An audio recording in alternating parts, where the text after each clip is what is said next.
आप सभी भक्तों का बहुत बहुत स्वागत है। आज हम लोग DYPH के दूसरे दिवस पे दूसरा क्लास है और यहाँ से हम थोड़ा पेस पकड़ेंगे क्योंकि ये क्लास बहुत इम्पोर्टेंट क्लास है।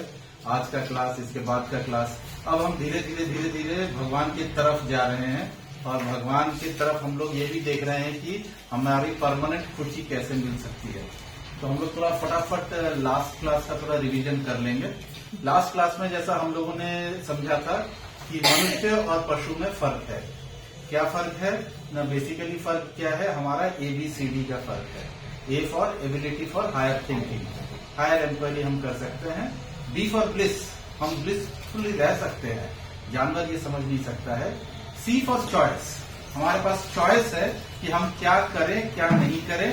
हमारे सामने कोई भी परिस्थिति आती है तो परिस्थिति को हम कैसे संभालें, इसका हमारे पास में चॉइस है।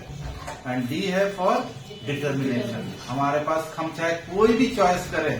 तो हमने देखा पिछले क्लास में भी कि ये संसार दुखालयम अशाश्वतम है, तो हमारे पास में डिटर्मिनेशन होना बहुत जरूरी है किसी भी चीज के लिए। जैसे हमारी आज की जो क्लास है, आप देख रहे हो कितने सारे स्ट्रगल्स हो रहा है कि वहां पे मेन क्लास होना था, वो क्लास नहीं दे पा रहे हैं, फिर यहाँ पे शिफ्ट करके क्लास करना, तो डिफिकल्टीज आएंगी। डिफिकल्टीज आना क्वाइट नेचुरल है और हमारा यहाँ पे डिटर्मिनेशन का बहुत इंपॉर्टेंस होता है। इसके बाद हमने देखा था कि खुशी जो है या जो सुख है वो भी दो तरह के हमने पढ़े थे।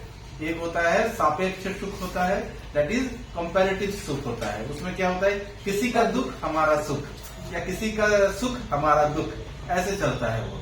तो हमने देखा था, पर हमने ये भी देखा कि कुछ रियल प्रॉब्लम्स भी हैं। अगर हम उस रियल प्रॉब्लम्स को सॉल्व करें तो रियल हैप्पीनेस मिल सकता है। ये हमने देखा था। रियल प्रॉब्लम्स ऐसे प्रॉब्लम्स होते हैं जो कि सभी लोगों को होते हैं, कोई नहीं चाहता है लेकिन मिलता सबको है। तो ये बड़ा ही अच्छा ये है। और इसमें हम लोगों ने देखा था जन्म, मृत्यु, बुढ़ापा और रोग, ये कोई नहीं चाहता है लेकिन हर किसी को प्राप्त होता है और कोई इससे बच नहीं सकता है। तो ये चार प्रॉब्लम्स थे और हमने ये भी देखा था कि इस प्रकार से हम लोग जो परमानेंट हैप्पीनेस है, जो ब्लिसफुल रहने का है, वो तभी हमें मिल सकता है अगर हम इन चार प्रॉब्लम्स का सॉल्यूशन ढूंढे। और इनका चारों का प्रॉब्लम का सॉल्यूशन ऐसा था कि हमने देखा था कि हमें ये क्यों प्रॉब्लम्स आ रही हैं, क्योंकि हमने हमारे पिता का हाथ छोड़ दिया है। हम किसके संतान हैं? मल्टी बिलियनियर भगवान के संतान हैं हम, लेकिन हम लोगों ने अपने आप के ऊपर में कंट्रोल करके रखा हुआ है। हमें पुनः स्थापित करना है हमारे संबंध को। तो इसका एक बहुत सुंदर लास्ट क्लास में ये भी था, तो उसमें एक एग्जाम्पल भी था कि जैसे मेले में कोई बच्चा गया है अपने पिताजी के साथ में और पिताजी दिखा रहे हैं कि देखो बच्चा, ये जो है ना, ये झूला है, ये देखो यहाँ पे कितने सुंदर सुंदर गुब्बारे रखे हैं, ये देखो कितने सुंदर सुंदर कैंडीज है। तो बच्चा जो है वो सब कुछ देख के बड़ा एंजॉय कर रहा है। इतने के बीच में क्या होता है कि भीड़ में बच्चे का हाथ अपने पिता के हाथ से छूट जाता है और छूट जाने के बाद से बच्चा रो रहा है। अब रो रहा है तो कुछ सज्जन लोग आते हैं, उनको बच्चे को गोद में भी लेते हैं, वो भी दिखा रहे हैं। अब वही चीज वो दिखा रहे हैं, देखो बच्चा ये सामने में क्या है बेटा, ये देखो सुंदर सुंदर झूले हैं, गोल गोल घूमने वाले झूले हैं, यहाँ पे सुंदर सुंदर कैंडीज है। लेकिन वो बच्चा जो है वो अभी भी रो रहा है। क्यों रो रहा है? क्योंकि उसको उसके पिता का हाथ छूट गया है। जब तक हम छोटे थे, जब हम छोटे बच्चे थे, हमारे लाइफ में कोई स्ट्रेस नहीं था।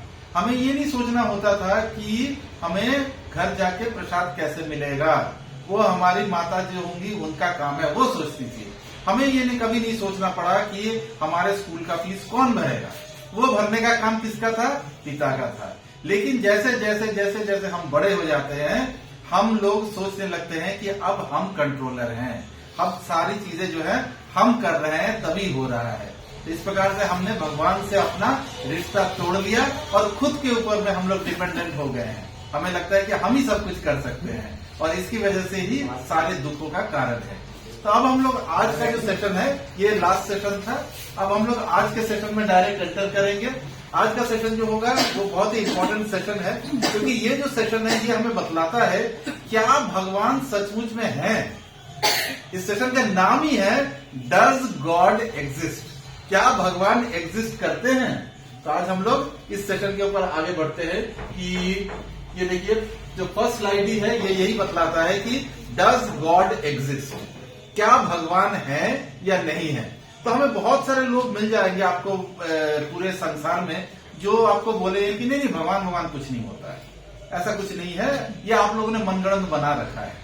तो ऐसा जो लोग बोलते हैं, अब हम अगले स्लाइड में देखेंगे कि इस तरह के लोगों के 3 तरह के पॉइंट्स होते हैं। ज्यादातर लोग 99% लोग आपको 3 तरह के पॉइंट्स में उलझाएंगे भगवान को लेके। अगर आपने बोला कि हाँ भगवान है, तो वो आपको बोलेंगे ये 3 चीजें। कौन सी 3 चीजें? उनके अस्तित्व का कोई प्रमाण नहीं है, देयर इज नो एविडेंस।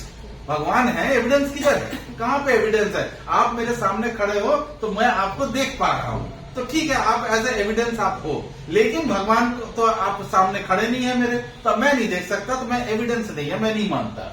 दूसरा है, क्या आप मुझे भगवान दिखा सकते हैं?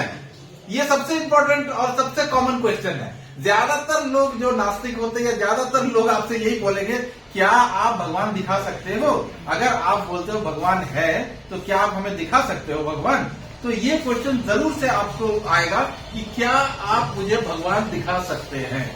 ये क्वेश्चन भी जनरली लोग करते हैं। जितने नास्तिक लोग होते हैं जो भगवान पे विश्वास नहीं करते हैं, वो सारे लोग इसी पे जाएंगे कि क्या आप मुझे भगवान दिखा सकते हैं। और तीसरा पॉइंट जो लोग बोलते हैं, अरे अगर भगवान है तो इतना दुख क्यों है, और वो पाप की अनुमति दे सकता है, और पाप की अनुमति दे सकता है, इतने दुख और पाप जो है वो भगवान कैसे दे सकता है? मतलब ये वही बात हो गई कि हम पाप करें, और इसका रीजन हमने किसके ऊपर छोड़ा है कि भगवान है, तो भगवान का काम है हमारे पापों को रोकना और हमारे पापों से हमें बचाना। तो हमने भगवान को बना ही रखा है कि अगर भगवान है तो उनका काम है हमारी सेवा करो, हमारे पापों से हमें मुक्त करो। तो ये 3 तरह के ही क्वेश्चंस आपको 99.9% लोग जो भगवान पे विश्वास नहीं करते हैं, वो आपसे यही 3 चीजें बोलेंगे। फर्स्ट था, उनके अस्तित्व का कोई प्रमाण नहीं। सेकंड, क्या आप मुझे भगवान दिखा सकते हैं? थर्ड, अगर भगवान है तो इतने दुख और पाप की अनुमति कैसे दे रहा है? एज इफ कि भगवान ही परमिशन दे रहे हैं, भगवान बोल रहे हैं कि हाँ जाओ, जाके तुम मर्डर करके आओ। तो ऐसा वो लोग जनरली इस तरह के क्वेश्चन पूछे जाते हैं। तो हम लोग आगे देखते हैं कि इस ऐसे लोग जो होते हैं, इस मानसिकता वाले जो लोग हैं, इनसे हम लोग किस प्रकार से निपटे। तो हम लोग अब यहाँ पे देखते हैं कि भगवान के अस्तित्व का प्रमाण। फर्स्ट की चीज था कि अगर भगवान है तो क्या प्रमाण है। तो हम लोग देखेंगे कि यहाँ पे हम प्रूफ करेंगे, थोड़ा साइंटिफिकली हम प्रूफ करेंगे कि भगवान के अस्तित्व का प्रमाण कैसे है। तो भगवान के अस्तित्व का प्रमाण जो है वो इसमें कहा जाता है सी लॉर्ड, CLOD। ये 4 पॉइंट्स के ऊपर में भगवान के अस्तित्व, भगवान के होने का प्रमाण मिलता है। फर्स्ट है क्रिएटर। हम लोग बोलते हैं भगवान जो है रचनाकार हैं, उन्होंने इस संपूर्ण ब्रह्मांड की रचना की है। तो ब्रह्मांड की रचना करने वाले रचनाकार कौन है? भगवान है। और दूसरा हम जाते हैं लॉ मेकर है, भगवान ने कानून बनाए हैं और उस कानून के हिसाब से सब कुछ चल रहा है। थर्ड है ऑर्डर एंड डिजाइन, भगवान ने डिफरेंट वे में डिजाइन्स बनाए हैं। कैसे डिजाइन बनाए हैं वो आगे के स्लाइड्स में आप देखेंगे कि किस तरह से भगवान ने ही ये डिजाइन्स बनाए हैं। डिमांड्स एंड अर्जेस, जो भी हमारी दैनिक जीवन की, हर रोज की जीवन की, जिंदा रहने की हमारी जितनी भी डिमांड्स हैं, वो सारे डिमांड्स भगवान पूरी करते हैं। हम देखेंगे कैसे पूरी करते हैं भगवान। तो इस प्रकार से ये 4 जो है भगवान के अस्तित्व के प्रमाण आता है कि भगवान है। हम इन लोगों को बोल सकते हैं जो बोलते हैं कि भगवान नहीं है, उनको हम लोग ये 4 चीजों के ऊपर हम बोल सकते हैं भगवान के अस्तित्व का प्रमाण।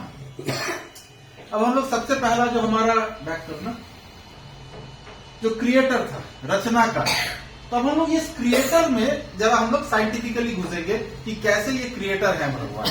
तो नेक्स्ट स्लाइड, इसमें आ रहा है कि जैसे ये ग्राहम बेल है, इन्होंने टेलीफोन का आविष्कार किया था। तो अच्छा, क्या ऐसा हो सकता है क्या कि ग्राहम बेल सोचते सोचते सो गए रात में कि भाई मुझे दूर में किसी से बात करना हो तो मुझे कुछ ऐसा इंस्ट्रूमेंट चाहिए जिससे कि मैं दूर बैठे किसी से बात कर सकूं। ऐसा करके वो सो गए और अगले दिन सुबह उठे और ये बन के तैयार था। Is it possible? तो ये पॉसिबल नहीं है, क्योंकि ग्राहम बेल ने इसका आविष्कार किया, उन्होंने इसको साइंटिफिकली इस पूरी चीज को निर्माण किया, करने के बाद ही आज टेलीफोन है हमारे पास में। नेक्स्ट देखो, कुछ और देखते हैं हम लोग। ये जेम्स वॉट है, ये जेम्स वॉट जो थे, इन्होंने ये स्टीम इंजन का आविष्कार किया था। अब तो ये स्टीम इंजन चलते नहीं है इंडिया में भी, पूरी दुनिया में भी, लेकिन ये फर्स्ट इंसान थे जिन्होंने स्टीम इंजन बनाए थे। और ये स्टीम इंजन का आविष्कार जेम्स वॉट ने कैसे किया होगा? बहुत दिमाग लगा के, बहुत सोच समझ के किया होगा, बहुत साइंटिफिक प्रयोगों के बाद किया होगा। उसके बाद फिर उन्होंने एक ऐसा मॉडल बनाया, तब जाके ये स्टीम इंजन हमारे सामने आया। ऐसा नहीं था कि 4 लोहे के टुकड़ों को जोड़ दिया और उसके बाद उन्होंने बोला कि ये स्टीम इंजन हो गया। ऐसा नहीं होता है। जब भी कुछ किसी चीज का आविष्कार होता है या कोई चीज हमारे सामने आ रही है, तो उसके पीछे डेफिनेटली किसी का बहुत बड़ा थॉट प्रोसेस है, तभी वो चीज हो रहा है। टेलीस्कोप का आविष्कार किया था गैलीलियो जी ने। गैलीलियो जो थे उन्होंने टेलीस्कोप बनाया, लेकिन टेलीस्कोप जो बनाना है उसके लिए भी उनको काफी रिसर्च और काफी मेहनत करनी पड़ी। उसके बाद जाके उन्होंने गैलीलियो ने टेलीस्कोप बना पाए थे। थॉमस एडिसन, इन्होंने बल्ब का आविष्कार किया था, ये इलेक्ट्रिक बल्ब बनाए थे। तो एडिसन साहब ने जो बल्ब बनाया उसके लिए भी इनको कड़ी मेहनत और मशक्कत करनी पड़ी थी। आज जो हम इतने बल्ब्स और लाइट्स चारों तरफ लगाते हैं, जो पहला बल्ब था it was very difficult to make, और उसमें भी एडिसन साहब को बरसों उसके पीछे रिसर्च करना पड़ा, मेहनत करना पड़ा, मॉडल बनाना पड़ा, और फिर जाके एडिसन साहब ने एक बल्ब का निर्माण किया और आर्टिफिशियल लाइट बनाया उन्होंने। तो ये इस तरह से हम देखते हैं कि आप देख लो, कोई भी चीज आपके सामने है, चाहे किसी भी तरह का है। सपोज ये चेयर है, ये चेयर को बनाने के लिए भी जिसने भी बनाया है ना, उसने बहुत दिमाग लगाया है। कैसा सीट होगा, कैसी कवरिंग होगी, कैसे बैठेंगे लोग, कैसे ये आगे पीछे हिल सकता है, हर चीज उन्होंने सोची है। सोचने के बाद सब कुछ करके बहुत मेहनत के साथ डिजाइन करने के बाद एक चीज मैन्युफैक्चर होती है। इस प्रकार से हम देख सकते हैं कि हर चीज जो है वो उसके पीछे किसी का बहुत बहुत रिसर्च वर्क है, बहुत बहुत दिमाग लगा है, तब जाके वो प्रोडक्ट हमारा तक सामने आता है। लेकिन इसके बाद चलो, ये आपने अभी पूछा, ये अपने आप नहीं आ सकती है, आंसर इज नो, ये अपने आप से नहीं आ सकती है। लेकिन मॉडर्न साइंस क्या बोलता है? मॉडर्न साइंस बोलता है कि ये ब्रह्मांड का जो निर्माण हुआ, this is called a big bang theory. Modern science के हिसाब से एक धमाका हुआ, और धमाके से ये पूरी समग्र ब्रह्मांड की रचना हो गई। तो ये हमारा मॉडर्न साइंस जो है, वो साइंटिस्ट लोगों ने ये अपनी फिलोसॉफी बना के दी है कि इस प्रकार से इस ब्रह्मांड का निर्माण हुआ। तो क्या अभी हम लोग जो फर्स्ट सेशन में हमने पढ़ा था कि हमें लॉजिकल इंटेलिजेंस लगाना होगा। क्या लॉजिकल इंटेलिजेंस में हम सोच सकते हैं कोई दूसरी ऐसी चीज, कोई दूसरी ऐसी रचना जो धमाके से होती है? अगर हमने यहां पे कहीं पे बम गिराया, बम गिरा के एक बिल्डिंग गिरा दिया, बिल्डिंग गिराने से बिल्डिंग गिरती है ना, बम गिराने से 25 वाला बिल्डिंग बनती है? ऐसा कौन सा चीज है जो कि धमाके से, धमाका जो चीज है या जो विस्फोट है वो हमेशा डिस्ट्रक्टिव होता है, उससे चीजें खराब होती है, उससे चीजें बर्बाद होती है। कभी भी ऐसा नहीं होता है कि धमाका किया और कुछ नया चीज, सुंदर चीज बन के सामने आ गया। ये कभी आज तक हुआ नहीं है। तो लॉजिकल इंटेलिजेंस से ये बिग बैंग थ्योरी जो है ये बोगस थ्योरी है। और इसके और आज के दिन में भी काफी सारे साइंटिस्ट ही हैं जो ये बोलते हैं कि yes this is a bogus theory. तो साइंस जो है, मॉडर्न साइंस जो है, वो क्या करती है कि जो हमारे साइंटिस्ट होते हैं वो बैठ के सोचते हैं। सोचने के बाद वो देखते हैं कि कुछ चीजें उनके हिसाब से, जो उनकी फिलोसॉफी है, उससे मैच कर रही है कि नहीं। अगर थोड़ी सी भी मैच कर जाए तो वो उसको एज अ थ्योरी वापस पेश कर देते हैं कि देखो मैंने बोला था ये इसके साथ मैच कर रहा है, थोड़ा बहुत ये देखो ये करेक्ट थ्योरी है, इसलिए ये है। लेकिन साइंस में आप एक चीज देख के रखेंगे कि there is a word called research. हम लोग भी बोलते हैं रिसर्च फेलो है। रिसर्च का मतलब क्या है? किसी ने सर्च किया, अब दूसरे आदमी ने रिसर्च किया, फिर से सर्च किया, और उसके बाद क्या निकाला, उसने यो प्रूफ किया कि नहीं तुमने जो निकाला था उसमें कमी थी, अब ये वाला सही है। और ये भी गारंटेड है कि उसके बाद 25-30 साल के अंदर में फिर कोई आएगा जो रिसर्च करके बोलेगा तुम्हारी भी जो फिलोसॉफी थी वो गलत थी, अब ये है। तो इस प्रकार से हम देख सकते हैं कि साइंटिफिकली कोई भी चीज जो है वो हमें परफेक्ट ट्रूथ की तरफ लेके नहीं जा सकती है। वो हमें कभी परफेक्ट ट्रूथ दिखाते नहीं है, और वो सिर्फ और सिर्फ जो है वो एक आदमी का, एक इंसान का अपनी मनोभावना है, अपनी मनोकल्पना है। वो कल्पना के हिसाब से वो चीजों को दिखाते हैं।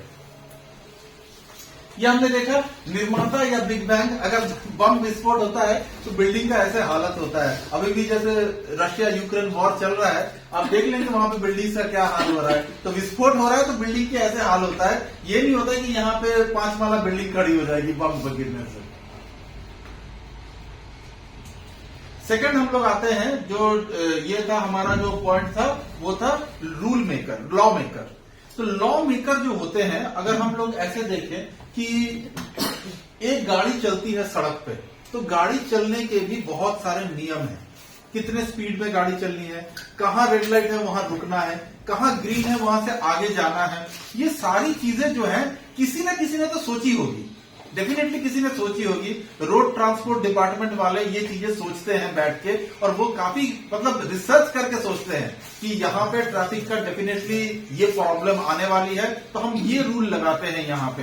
तो इस प्रकार से ये जो रूल मेकर्स है ना, वो डेफिनेटली बहुत ही स्ट्रांग लोग होते हैं, बहुत ही समझदार लोग होते हैं, जिनको कि जनरल हर चीज के बारे में वो उसके ऊपर में कंसिडर करके फाइनली कोई ना कोई रूल और लॉ लेके आते हैं कि यहाँ पे ज्यादा स्पीड पे गाड़ी नहीं जानी है, यहाँ पे रोकनी है, यहाँ पे चलनी है। ये जितनी भी चीजें हैं, जैसे सिग्नल लगानी है, एरोज लगाने हैं, रोड डायरेक्शंस देने हैं, ये सारी चीजें जो है वो कोई ना कोई बहुत इंटेलिजेंट आदमी बैठ बैठ के सोच रहा है और वो कर रहा है उसके बेसिस पे।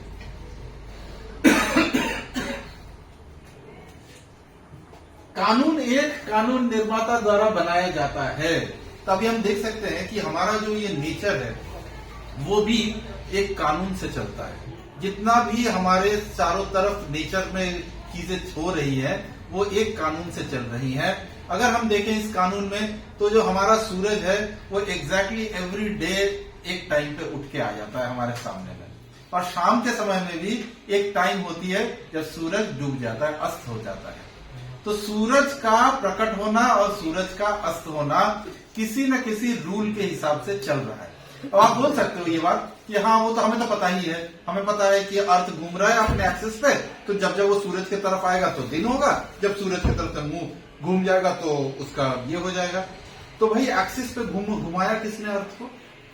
तो साइंटिस्ट आपको कुछ बोल सकते हैं कि अरे ये ग्रेविटेशनल फोर्सेस है ना, उसकी वजह से घूमते हैं। तो ये ग्रेविटेशनल फोर्स किसने बनाया? आखिरकार किसी चीज का कोई आंसर नहीं है कि ये चीजें हैं कैसे। ये पूरे अगर हम लोग साइंस जो हमें मॉडल दिखाता है कि सूरज बीच में है और जितने ग्रह हैं वो ओवल फॉर्म में सूरज के चारों तरफ घूम रहे हैं, ओके फाइन, आपने बताया, बहुत अच्छी बात है। लेकिन क्वेश्चन ये है कि ये घूम क्यों रहा है, किसने इसको घुमाया, और ये गिर क्यों नहीं जा रहे हैं? इतना हैवी प्लेनेट है, ये गिर क्यों नहीं जाता है? सब अपने अपने एक्सिस में, अपने अपने इसमें कैसे घूम रहा है, अपना जो उसका जो रोटरी मूवमेंट का जो पाथ है एग्जैक्टली उसी में घूमता है। कोई किसी से टकराता नहीं, कोई किसी के बीच में नहीं आ रहा है, सब एग्जैक्टली वैसे ही घूमे जा रहे हैं। और उसी प्रकार से ये इतना समग्र, इतना बड़ा विशाल ब्रह्मांड चल रहा है। तो इस प्रकार से हम देख सकते हैं कि कोई ना कोई तो है जो कि इस प्रकृति का भी, जिसको बोलते हैं डायरेक्टर है, कोई समझदार आदमी है जो कि इस प्रकृति को भी चला रहा है। अब अगर हम शास्त्र की तरफ जाके देखें तो हम देखते हैं कि भगवत गीता में भगवान क्या बोलते हैं, मया अध्यक्षेन प्रकृति सूयते सा चराचरम हेतु नानेन कौनते जगत विपरिवर्तते। तो भगवान क्या बोल रहे हैं कि ये जो समग्र सृष्टि है, ये जो प्रकृति, जिसको हम लोग प्रकृति बोलते हैं, वो लोग बोलते हैं नेचर है ना, नेचर से हो रहा है। तो भगवान क्या, उसी नेचर के लिए भगवान क्या बोल रहे हैं, मया अध्यक्षेन प्रकृति। ये जो प्रकृति काम कर रही है ना, ये जो अगर आपको लग रहा है कि नेचुरली हो रहा है, ये प्रकृति से हो रहा है, तो भगवान बोल रहे हैं मेरी अध्यक्षता से, मेरी प्रेसिडेंसी में हो रहा है, मतलब मेरे डायरेक्शन पे हो रहा है। मतलब दिमाग जो है वो भगवान लगा रहे हैं तो ये चीजें हो रही है। प्रकृति का इटसेल्फ कोई बुद्धि नहीं है कि वो कुछ कर ले। तो कोई ना कोई, जैसे हमने पिछले इसमें भी देखा कि किसी न किसी ने जरूर दिमाग लगाया है, जरूर सोचा होगा कहाँ नदी होगा, कहाँ पर्वत होंगे, कहाँ पेड़ होगा, कहाँ पे डेजर्ट होंगे, कहाँ पे समुद्र होगा। ये सारी चीजें किसी ने सोची है। इतना इतना पानी आया कहाँ से समुद्र में? अगर समुद्र भी हम मान ले, इतना पानी भरा हुआ है, अथाह सागर है, अथाह जल है, तो कहाँ से जल आया इतना? तो ये सारी चीजें जो है किसी ना किसी ने तो डेफिनेटली प्लान किया है। अनप्लान्ड वे में कुछ भी नहीं हुआ है। तो ये सारी चीजें जो है हम देख सकते हैं कि भगवान का प्रमाण है कि कोई ना कोई तो there is some more intelligent person जो हमारी बुद्धि से ऊपर की बुद्धि रखता है, जिसने ये सारी चीजें बनाई हैं, जो फूलों को खिला रहा है, जो नदियों में पानी ला रहा है, जो पर्वतों के ऊपर बर्फ जमा रहा है, ये सारी चीजें जो हो रही है, जो बारिश करा रहा है, ये सारी चीजें कोई ना कोई करा रहा है। डेफिनेटली वो कहीं पे करा रहा है, कहीं बिल्कुल नहीं करा रहा है, वहां पे डेजर्ट से हो रहा है। तो ये सारी चीजें किसी न किसी के दिमाग से चल रहा है। तो हम लोग अब देख सकते हैं क्रम और रचना किस प्रकार से भगवान ने डिजाइन्स बनाए हैं। हम लोग अगर देख सकते हैं कि 84 लाख भगवान ने डिजाइन्स बनाए हैं।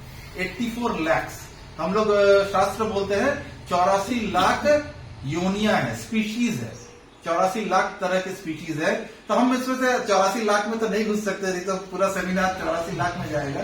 तो हम सिर्फ और सिर्फ कुछ का एग्जाम्पल देखते हैं कि भगवान की सृष्टि जो है ना, जो उनकी जो रचना है, इतनी अमेजिंग है, इतनी आश्चर्यजनक है कि मतलब सोचा नहीं जा सकता। मतलब कितना दिमाग लगा के कोई चीज ये हो सकता है। ये एक जानवर है जिसको जिराफ बोलते हैं। देखने में सिंपल सा जानवर लगता है, जिराफ है। इसकी गर्दन जो है वो सबसे लंबी होती है। इसका जो दिल है ना, इसका जो हार्ट है, वो 11 किलो का होता है। 11 kgs का हार्ट होता है। मतलब एक जिराफ किसी लेडी जिराफ को बोल नहीं सकता कि मैंने तुझको दिल दिया। देगा कैसे? 11 किलो का दे भी दिया तो लेगी कैसे? 11 किलो का दिल है।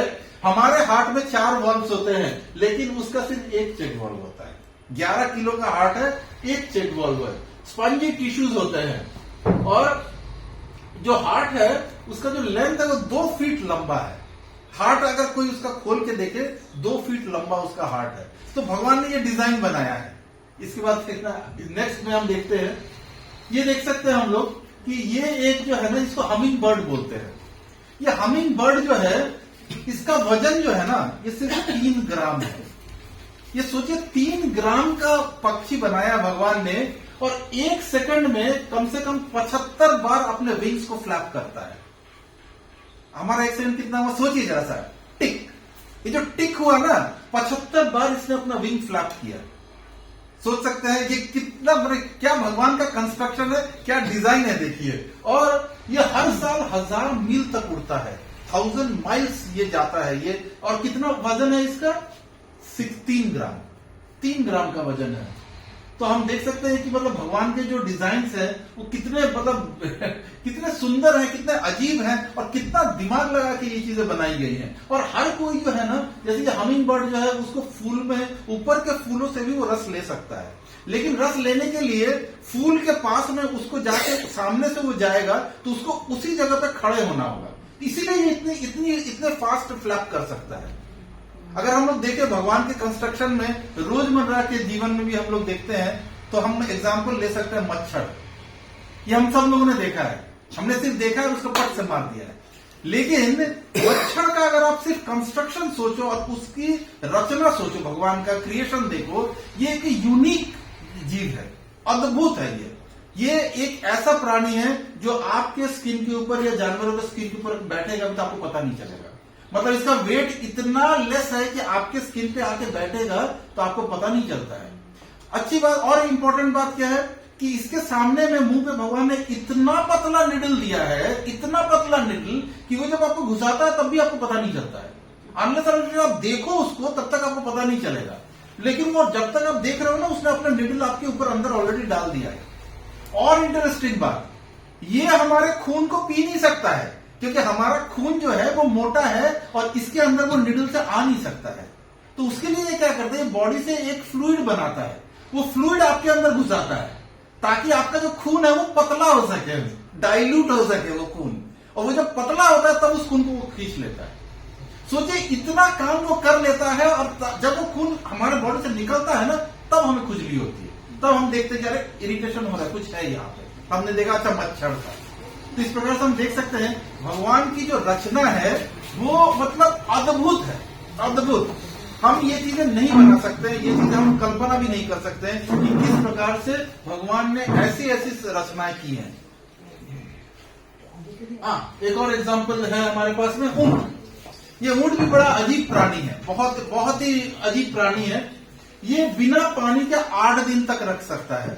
तो हमने से जितने भक्त हैं यहाँ पे, तो हम लोग जनरली हमारे महीने में, साल में एक दिन आता है जिसको हम लोग बोलते हैं निर्जला एकादशी।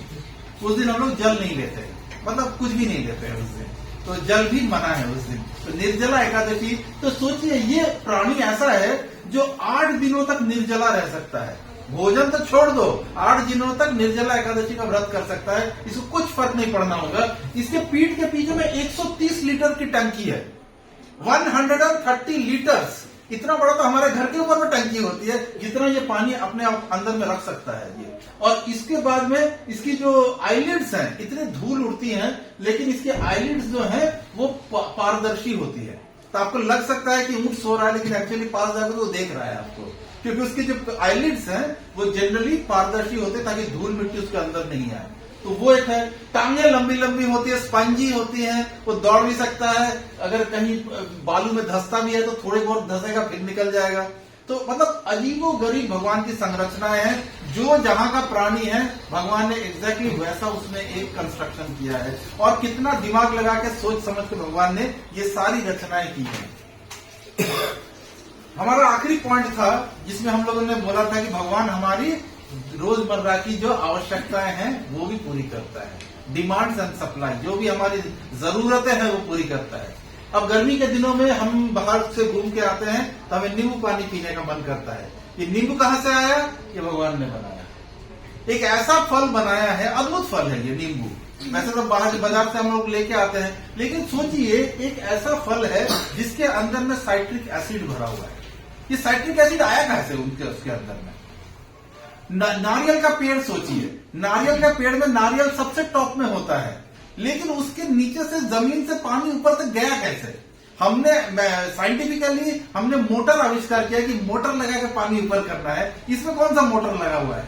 और वो नारियल जो होता है वो पूरा सॉलिड नारियल होता है। हमने भी देखा नारियल काटने वाला काफी काटने के बाद अंदर से पानी निकलता है, उतने अंदर में पानी किसने घुसाया उसमें जो उसके बाद उसका अच्छा सुंदर सा मलाई निकलता है नारियल का। कैसे मलाई बन गया अंदर में, कैसे वो निकल रहा है? तो ये सारी चीजें जो है, जो रचनाएं हैं ना, ये सारी चीजें बेसिकली भगवान की हुई है, भगवान की सृष्टि है। और ये प्रकृति से नहीं हो रहा, नेचुरली कुछ नहीं हो रहा है, किसी ना किसी का तो दिमाग है। भगवान हमारे हर जरूरत की चीज हमें देते हैं, चाहे वो अन्न है, चाहे वो वस्त्र है, हर चीज भगवान हमें देते हैं। कुछ भी ऐसा नहीं है जो कि भगवान हमें देते नहीं है, वो सारी चीजें। और इसमें कहा जा सकता है कि हम लोगों ने आविष्कार करके, साइंटिस्ट ने बनाया है, सिट्रिक एसिड अलग से भी बनाया है। ये सिट्रिक एसिड आप बोल सकते हैं कि सिट्रिक एसिड तो आजकल हम लोग भी बना सकते हैं, लेकिन पहला सिट्रिक एसिड और जो नींबू है उसके अंदर कैसे आया? नींबू किसने बनाया? तो आप बोल सकते हो नींबू जो है वो बीज से बना है, नींबू के बीज से बना है। बीज किसने बनाया? ये तो वही बात होगी ना, मुर्गी आई कि अंडा आया? किसने बनाया? मुर्गी बनाया ना अंडा बनाया? तो ये मुर्गी बनाया अंडा बनाया का बाहर में लोग इसके विषय में तर्क कर सकते हैं जिन्होंने शास्त्र नहीं पढ़ा है। कोई अगर हमारे में से किसी ने जिसने शास्त्र पढ़ा होगा वो एक सेकंड में बोल देगा कि कौन पहले आया है। क्यों? क्योंकि भगवान क्या बोलते हैं? भगवान ने भगवत गीता में कहा है कि सर्व योनिषु कौन्ते, जितनी भी योनियां हैं, हम कुछ भी देखते हैं, चाहे वो पेड़ पौधा, कीट पतंग, सरीसृप है, या उड़ने वाला पक्षी है, या दौड़ने वाला जानवर है, कुछ भी हो, सर्व योनिषु 84 लाख योनियों के विषय में भगवान बोल रहे हैं। सर्व योनिषु कौन्तेय मूर्तय संभवंतिया, जिसकी भी जो जीव जन्मा है यहाँ पे, उसके विषय में भगवान बोल क्या रहे? अहम बीज पदः पिता। भगवान क्या बोल रहे हैं? अहम 14 चैप्टर 14 श्लोक नंबर 4 भगवान साफ साफ बोल रहे हैं, सर्व योनिषु कौन्तेय मूर्तय संभवंतिय तासाम ब्रह्म महत योनि अहम बीज पदः पिता। भगवान ने डिक्लेयर किया है यहाँ पे कि मैं ही बीज बनाने वाला पिता हूं। तो नींबू और बीज में भगवान ने ही बीज बनाया है। तो सारी चीजों का जो बीज है वो भगवान ने ही बनाया है, और भगवान ने बनाने के बाद चाहे वो कोई भी जीव हो, उसका बीज भगवान ने ही बनाया, और उसके बाद से वो हमारी जो रिक्वायरमेंट्स है, डे टू डे लाइफ की जो जरूरतें हैं, वो भी भगवान ही हमें दे रहा है। हमें कोई भी सिंपल भी चीजें हैं। फॉर एग्जाम्पल आपने आज कपड़े धो लिए हैं, कैसे सूखेगा? अरे ऊपर में छत में धूप आई है ना, सुखा दो। धूप कैसे आ गई? किसने बनाया धूप? सूरज किसने बनाया? रोशनी किसने बनाया? आया कैसे? साइंस बोलेगा नहीं नहीं, वहां पे फिशन फ्यूजन हो रहा है, सन के अंदर में कॉन्स्टेंटली ब्लास्टिंग हो रहा है, उससे जो एनर्जी निकल रहा है। अरे हो क्यों रहा है? सवाल तो ये कौन करा रहा है वहां पे? ब्लास्टिंग करा कौन रहा है? और वो चीजें बन कैसे रही है? और वो चीजें यहां तक आ कहां से रही है? तो ये सारी चीजें, जितनी भी चीजें हैं, इन सबों का अल्टीमेट कोई आंसर नहीं होता है उनके पास में, लेकिन इन सबों का आंसर है अगर हम इतना अपने आप को कन्विंस कर लें कि कोई तो है जो कि बहुत ज्यादा समझदार है, कोई तो है जो कि बहुत इंटेलिजेंट है, जो कि ये सारी समग्र ब्रह्मांड की रचना कर रहा है, समग्र ब्रह्मांड में सब कुछ चला रहा है, ऑर्डर दे रहा है, एक फॉर्म में एक रूल बना रहा है, और हमारी रोजमर्रा की जरूरतें भी पूरी कर रहा है। तो ये सारी चीजों का एक लाइन में सॉल्यूशन निकल जाए अगर हम ये एक्सेप्ट कर ले कि भगवान बोल के कोई है, कोई डेफिनेटली है। तो ये हमारा ये था। अब हम लोग कोशिश करते हैं भगवान को डिफाइन करने का। भगवान की परिभाषा क्या है, कैसे हम भगवान को डिफाइन करेंगे? तो भगवान की परिभाषा को समझने के लिए हमें पहले समझना होगा, एक वर्ड आता है सुप्रीम। भगवान जो है वो सुप्रीम है। किस चीज में सुप्रीम है? सुप्रीम वो 4 चीजों में है। पहला होता है सोर्स, सुप्रीम सोर्स है। दूसरा है सुप्रीम प्रोपाइटर है, मालिक है। तीसरा आता है सुप्रीम एंजॉयर है, और चौथा आता है सुप्रीम कंट्रोलर है। अब ये जो सुप्रीम वर्ड है, इस सुप्रीम वर्ड का हम लोग थोड़ा सा विश्लेषण करेंगे। ये वर्ड यूज होता है वहां पे जहां पे कि इसका अर्थ ये सामने आता है, ना तो कोई किसी के इसके बराबर होगा, ना कोई इसके ऊपर होगा। जैसे इंडिया में है सुप्रीम कोर्ट है। अब ये सुप्रीम कोर्ट में अगर मामला चला गया, वहां से जो ऑर्डर पास हो गया, that is full and final. वैसे तो है कि प्रेसिडेंट्स के पास भी जाता है, पर प्रेसिडेंट ऑफ इंडिया भी जनरली सुप्रीम कोर्ट के ऑर्डर को ओवरपास नहीं करते हैं। तो सुप्रीम कोर्ट हमारा जो है, उसके ना तो कोई बराबर है, ना तो कोई उसके ऊपर है। तो भगवान भी वैसे ही सुप्रीम है। किस चीज में सुप्रीम है? सुप्रीम सोर्स है। हर चीज के जो सोर्स है वो भगवान ही है। सुप्रीम प्रोपाइटर है, सुप्रीम मालिक है भगवान। सुप्रीम एंजॉयर है, सारी चीजों को एंजॉय करने वाले जो सुप्रीम है वो भगवान ही है। एक्चुअली में भगवान ही एंजॉयर है। हमें लगता है हम एंजॉय करेंगे, लेकिन हम एंजॉयर नहीं है, भगवान एंजॉयर है। और सुप्रीम कंट्रोलर, सारी चीजों को भगवान ने कंट्रोल करके रखा हुआ है। कैसे कैसे हो रहा है? ये स्पेक है। ये डेफिनेशन जो है हमें याद रखना होगा। स्पेक के माध्यम से हमें समझना है कि भगवान का डेफिनेशन क्या है। तो हम देखते हैं पहला सुप्रीम सोर्स। तो हम यहां पे देख सकते हैं कि ये एक छोटा सा बच्चा है। ये उसके बाद उस बच्चे का पीछे में जो खड़ा है वो उसका पिता है। ये जो साइड में खड़े हैं वे उनके पिता हैं, और इस साइड में जो है वो इनके पिता है। तो इसका मतलब है इस बच्चे का सोर्स कौन है? वो व्यक्ति इसका सोर्स है। उनका सोर्स कौन है? ये सोर्स है उनके, और इनका सोर्स ये है। अब इनके भी कोई सोर्स होंगे, उनके भी कोई सोर्स होंगे। तो source source source source source होते होते इनके पिता पिता पिता पिता पर पिता पर पिता पर पिता पर पिता हो सकता है, पर पर पर पर पर पर पिता हो सकता है। तो पर पिता तक जाते जाते क्या ऐसा कभी हो सकता है क्या कि ये बच्चे से अगर बोला जाए कि भाई तुम्हारे पर पिताजी कैसे थे, तो बोलेगा कि नहीं मुझे क्या पता पर पिताजी कैसे थे, ऐसे कोई थे ही नहीं, ऐसे कोई नहीं थे, वो तो निराकार थे। तो ऐसा हो सकता है? इज इट पॉसिबल कि वो निराकार थे? तो बहुत सारे लोग आपको मार्केट में मिलेंगे, चारों तरफ घूम रहे हैं, जो बोलेंगे भगवान निराकार है, भगवान का कोई आकार नहीं है। तो बेसिकली भगवान के प्रति अपराध है, क्योंकि भगवान ने अपने स्वरूप में ही हमारी रचना की है। भगवान ने अपने स्वरूप में ही हमें बनाया। जैसे हम हैं, हमारी 2 हाथ है, 2 पैर है, 2 आंखें हैं, 2 कान है, 1 सिर है, हमारा छाती है, हमारा शरीर का निचला हिस्सा है। ये सारी चीजें भगवान के अनुरूप है। जैसे भगवान है वैसे ही हम हैं। क्यों? क्योंकि भगवान बोलते हैं अहम बीज पद पिता, मैं ही सबका पिता हूं। तो पिता, परम पिता जो है, ऐसा नहीं हो सकता कि परम पिता निराकार है, उनका कोई आकार नहीं है। अगर हम शास्त्र में भी जाते हैं तो एक उपनिषद आता है ईशोपनिषद। 108 उपनिषद है। 108 उपनिषद में से एक उपनिषद है ईशोपनिषद। उसका जो प्रथम श्लोक है वो भी इसी बात को बोलता है कि ओम पूर्णमदः पूर्णमिदं पूर्णस्य पूर्ण उच्यते पूर्णस्य पूर्णमादाय पूर्णमेवावशिष्यते।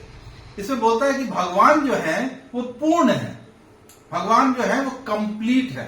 तो अगर हम लोग लॉजिकल इंटेलिजेंस लगाएं और कोई ये बोले कि भगवान तो निराकार है, भगवान कुछ होते नहीं है, वो तो एक लाइट है, ऐसा अगर कोई भी आपसे बोल रहा है तो आप बोल सकते हो इसका मतलब आप उपनिषद के अगेंस्ट में बोल रहे हो। क्योंकि उपनिषद बोलता है भगवान पूर्ण है, जिसका आकार ही नहीं है वो पूर्ण कैसे हुआ? निराकार का मतलब हुआ कि भगवान का कोई आकार नहीं है। अगर भगवान का कोई आकार नहीं है तो पूर्ण कैसे हो गए? पूर्ण जो है वो हर चीज में पूर्ण होने चाहिए, तो आकार में तो वो कम हो गए, फिर निराकार है भाई। तो ऐसा ये पूरी की पूरी एक भ्रांत सिद्धांत है कि भगवान निराकार है, भगवान एक ध्वनि है, भगवान एक लाइट है। ये सारी चीजें में ऐसे में कोई कहीं किसी शास्त्र में ये चीजें लिखी हुई नहीं है, सब लोगों ने अपने मन से बनाई हुई चीजें हैं ये।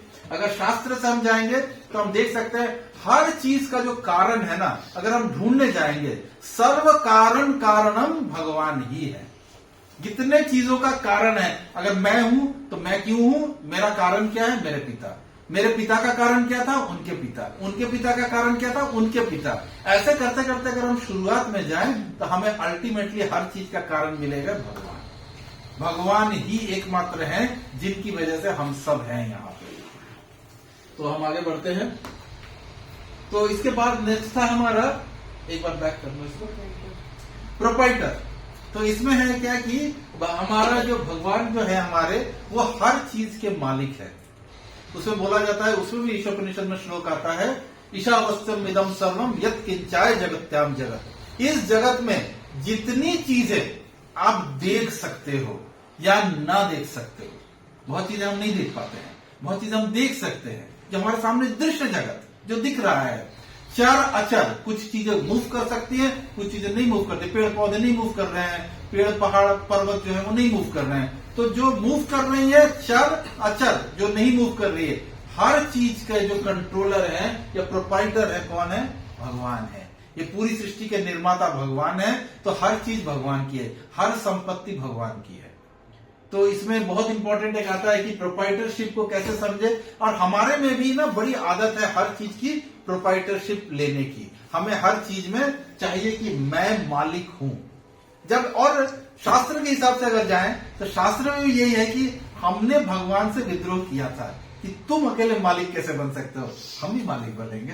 तो भगवान ने कहा कि अगर तुम्हें मालिक बनना है तो तुमको नीचे में एक मैं तुम्हारे लिए अलग चीज बना देता हूं, तुम जाओ वहां पर मालिक बनो। हम भी यहाँ पे मालिक हैं, हम छोटी छोटी चीजों के मालिक हैं। हम किसके मालिक हैं? हम अपने फ्लैट के मालिक हैं, हम अपने गाड़ी के मालिक हैं, हम अपने वाइफ के मालिक हैं, हम अपने बिजनेस के मालिक हैं, हम अपने बच्चों के मालिक हैं। बच्चे हमारे, हम लोग बोलते नहीं हमारे बच्चे हैं, हमारा घर है, हमारी वाइफ है, हमारी गाड़ी है, सारी चीजें हमारी हमारी। जब हम बोलते हैं क्या बोल रहे हैं? प्रोपाइटरशिप, मालिकाना। हम मालिक हैं। तो हम हमारे में ये गुण किससे आया? भगवान से ही आ रहा है। पर हम लोग जो मालिक है ना, वो ये छोटी छोटी चीजों के मालिक है। मेरा बिजनेस है तो बिजनेस का मैं मालिक हूं, ठीक है, तुम एक छोटी सी चीज के मालिक हो। तो इस प्रकार से मालिकाना तो है, लेकिन बड़ा छोटा छोटा मालिकाना है, चाहे वो कितना भी बड़ा बहुत बड़ा कुछ हो। अगर हम लोग बहुत बड़े बड़े बिजनेसमैन के पास भी चले जाए, अंबानी अदानी तक भी आप चले जाओ, तो वो भी आपको यही बोलेंगे कि हाँ इतना बिजनेस जो है, अगर आप अदानी के पास चले जाओ बोलेंगे कि हाँ ठीक है भाई 1 लाख करोड़ का बिजनेस, इतना का ही मैं मालिक हूं। ये नहीं बोल सकता कि पूरे संसार का सब चीज का मालिक मैं ही हूं, ये नहीं हो सकता है। और ये जो पूरा उसकी जो मालिकाना चीज है ना, ये भगवान की नजरों में मतलब समुद्र के एक पानी के बूंद के बराबर है वो। तो इस प्रकार से भगवान का जो मालिकाना है वो समग्र ब्रह्मांड भगवान का है। भगवान सब चीज के मालिक है, प्रोप्राइटर है। तो ये मालिकाना चीज को जो हमारे अंदर भरा हुआ है, इसको समझने के लिए एक बड़ा सुंदर सा एग्जाम्पल आता है करना, सुप्रीम प्रोप्राइटर। इसमें दिखाया गया है, ये देखिए सास बहू। इसे हम समझते हैं कि कितनी हमारे अंदर में मालिकाना चीज भरी हुई है।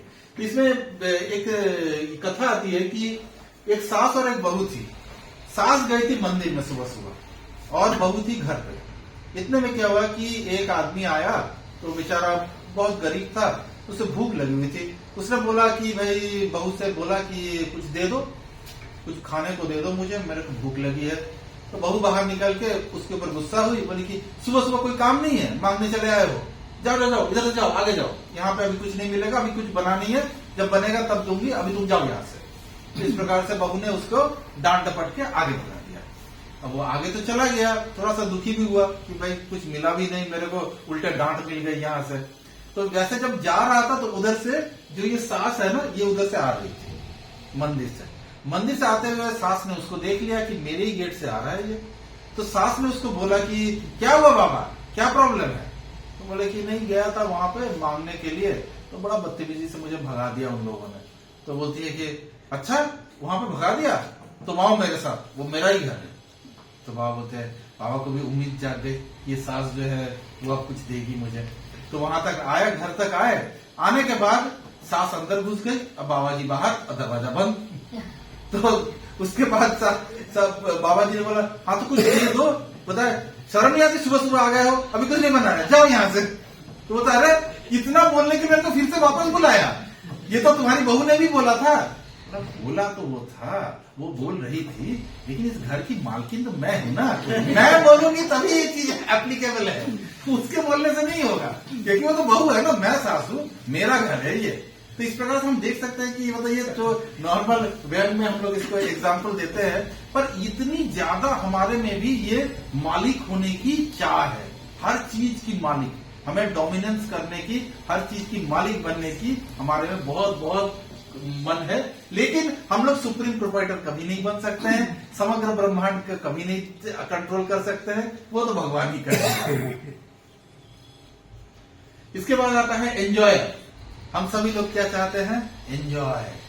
एंजॉय करना चाहते हैं। तो आप देख सकते हैं कि क्या हम अकेले एंजॉय कर सकते हैं? तो इसका एग्जाम्पल भी आता है। ये एंजॉयमेंट हम लोग कोशिश तो बहुत कर रहे हैं एंजॉय करने का, लेकिन बहुत ज्यादा कुछ हमें सफलता मिल नहीं रही है। किसी भी चीज में हम लोग जब एंजॉय करते हैं, 2 मिनट के लिए हो सकता है हम लोग एंजॉय कर ले, शादी में जाकर नाच वाच लो, बहुत आपको लगे कि हाँ बहुत एंजॉय हुआ, लेकिन कल से फिर वही दुख हो जाएगा। और वो भी दुख इसमें भी हो जाता है कि आपने फोटो शादी का अपलोड कर दिया फेसबुक में, इंस्टाग्राम में, किसी ने बोला नहीं आपको कि भाई तुम बड़ा अच्छा लग रहे थे, उसमें भी दुख हो जाता है। अरे किसी ने कुछ कमेंट ही नहीं किया, मैंने इतना सज धज के मैं गया, इतना पार्टी में मैंने खर्चा किया। तो इस प्रकार से हम देख सकते हैं कि जो इस एग्जाम्पल से, इसमें एक एग्जाम्पल दिया गया है कि ये जो लेडी है, इसने क्या किया, देख सकते हैं आप, एक रेड कलर का बिंदी लगाया है। ये जो बिंदी लगाई है, माता जनरली बिंदी लगाती हैं, ये बिंदी कहाँ लगानी है? अगर ये लेडी एक शीशे के सामने खड़ी होती हैं और उस शीशे के ऊपर में बिंदी लगाती हैं, तो बिंदी तभी भी लेडी के बीच में वो दिखेगा। उन्होंने अपने को देख के ठीक सामने में शीशे पे लगा दिया, लेकिन वो बिंदी अगर शीशे पे लगी हुई है तो वो बिंदी तब तक ही दिखेगी जब तक वो लेडी उस शीशे के सामने है। अगर वो बिंदी चाहिए लेडी को हमेशा दिखे और हमेशा वो सुंदर लगे, तो उसको बिंदी अपने ऊपर लगानी होगी, शीशे पे नहीं लगानी होगी। अब हम लोग क्या कर रहे हैं, हम जो ये एंजॉय करने की जो हमारी एटीट्यूड है, वो यही एटीट्यूड है कि हम एंजॉयमेंट जो ढूंढ रहे हैं, भगवान जो सुपर एंजॉयर है उससे अलग होकर हम एंजॉयमेंट ढूंढ रहे हैं। हम लोग सब लोग एंजॉयमेंट तो हम भी ढूंढ रहे हैं और हम भी करना चाह रहे हैं, हमें भी थोड़ा थोड़ा लगता है कि एंजॉयमेंट मिल रहा है, लेकिन ये वैसा ही एंजॉयमेंट है जिसमें कि इस लेडी ने अगर बिंदी को भगवान के ये शीशे के ऊपर में बिंदी लगाने वाली एंजॉयमेंट है। तो इस प्रकार से हम देख सकते हैं कि अगर हमें परमानेंटली एंजॉय करना है चीजों को, तो बिंदी जैसे इसको अपने ऊपर लगाना है, हमें भी भगवान के साथ जुड़ना होगा, सुपर एंजॉयर के साथ जुड़ेंगे।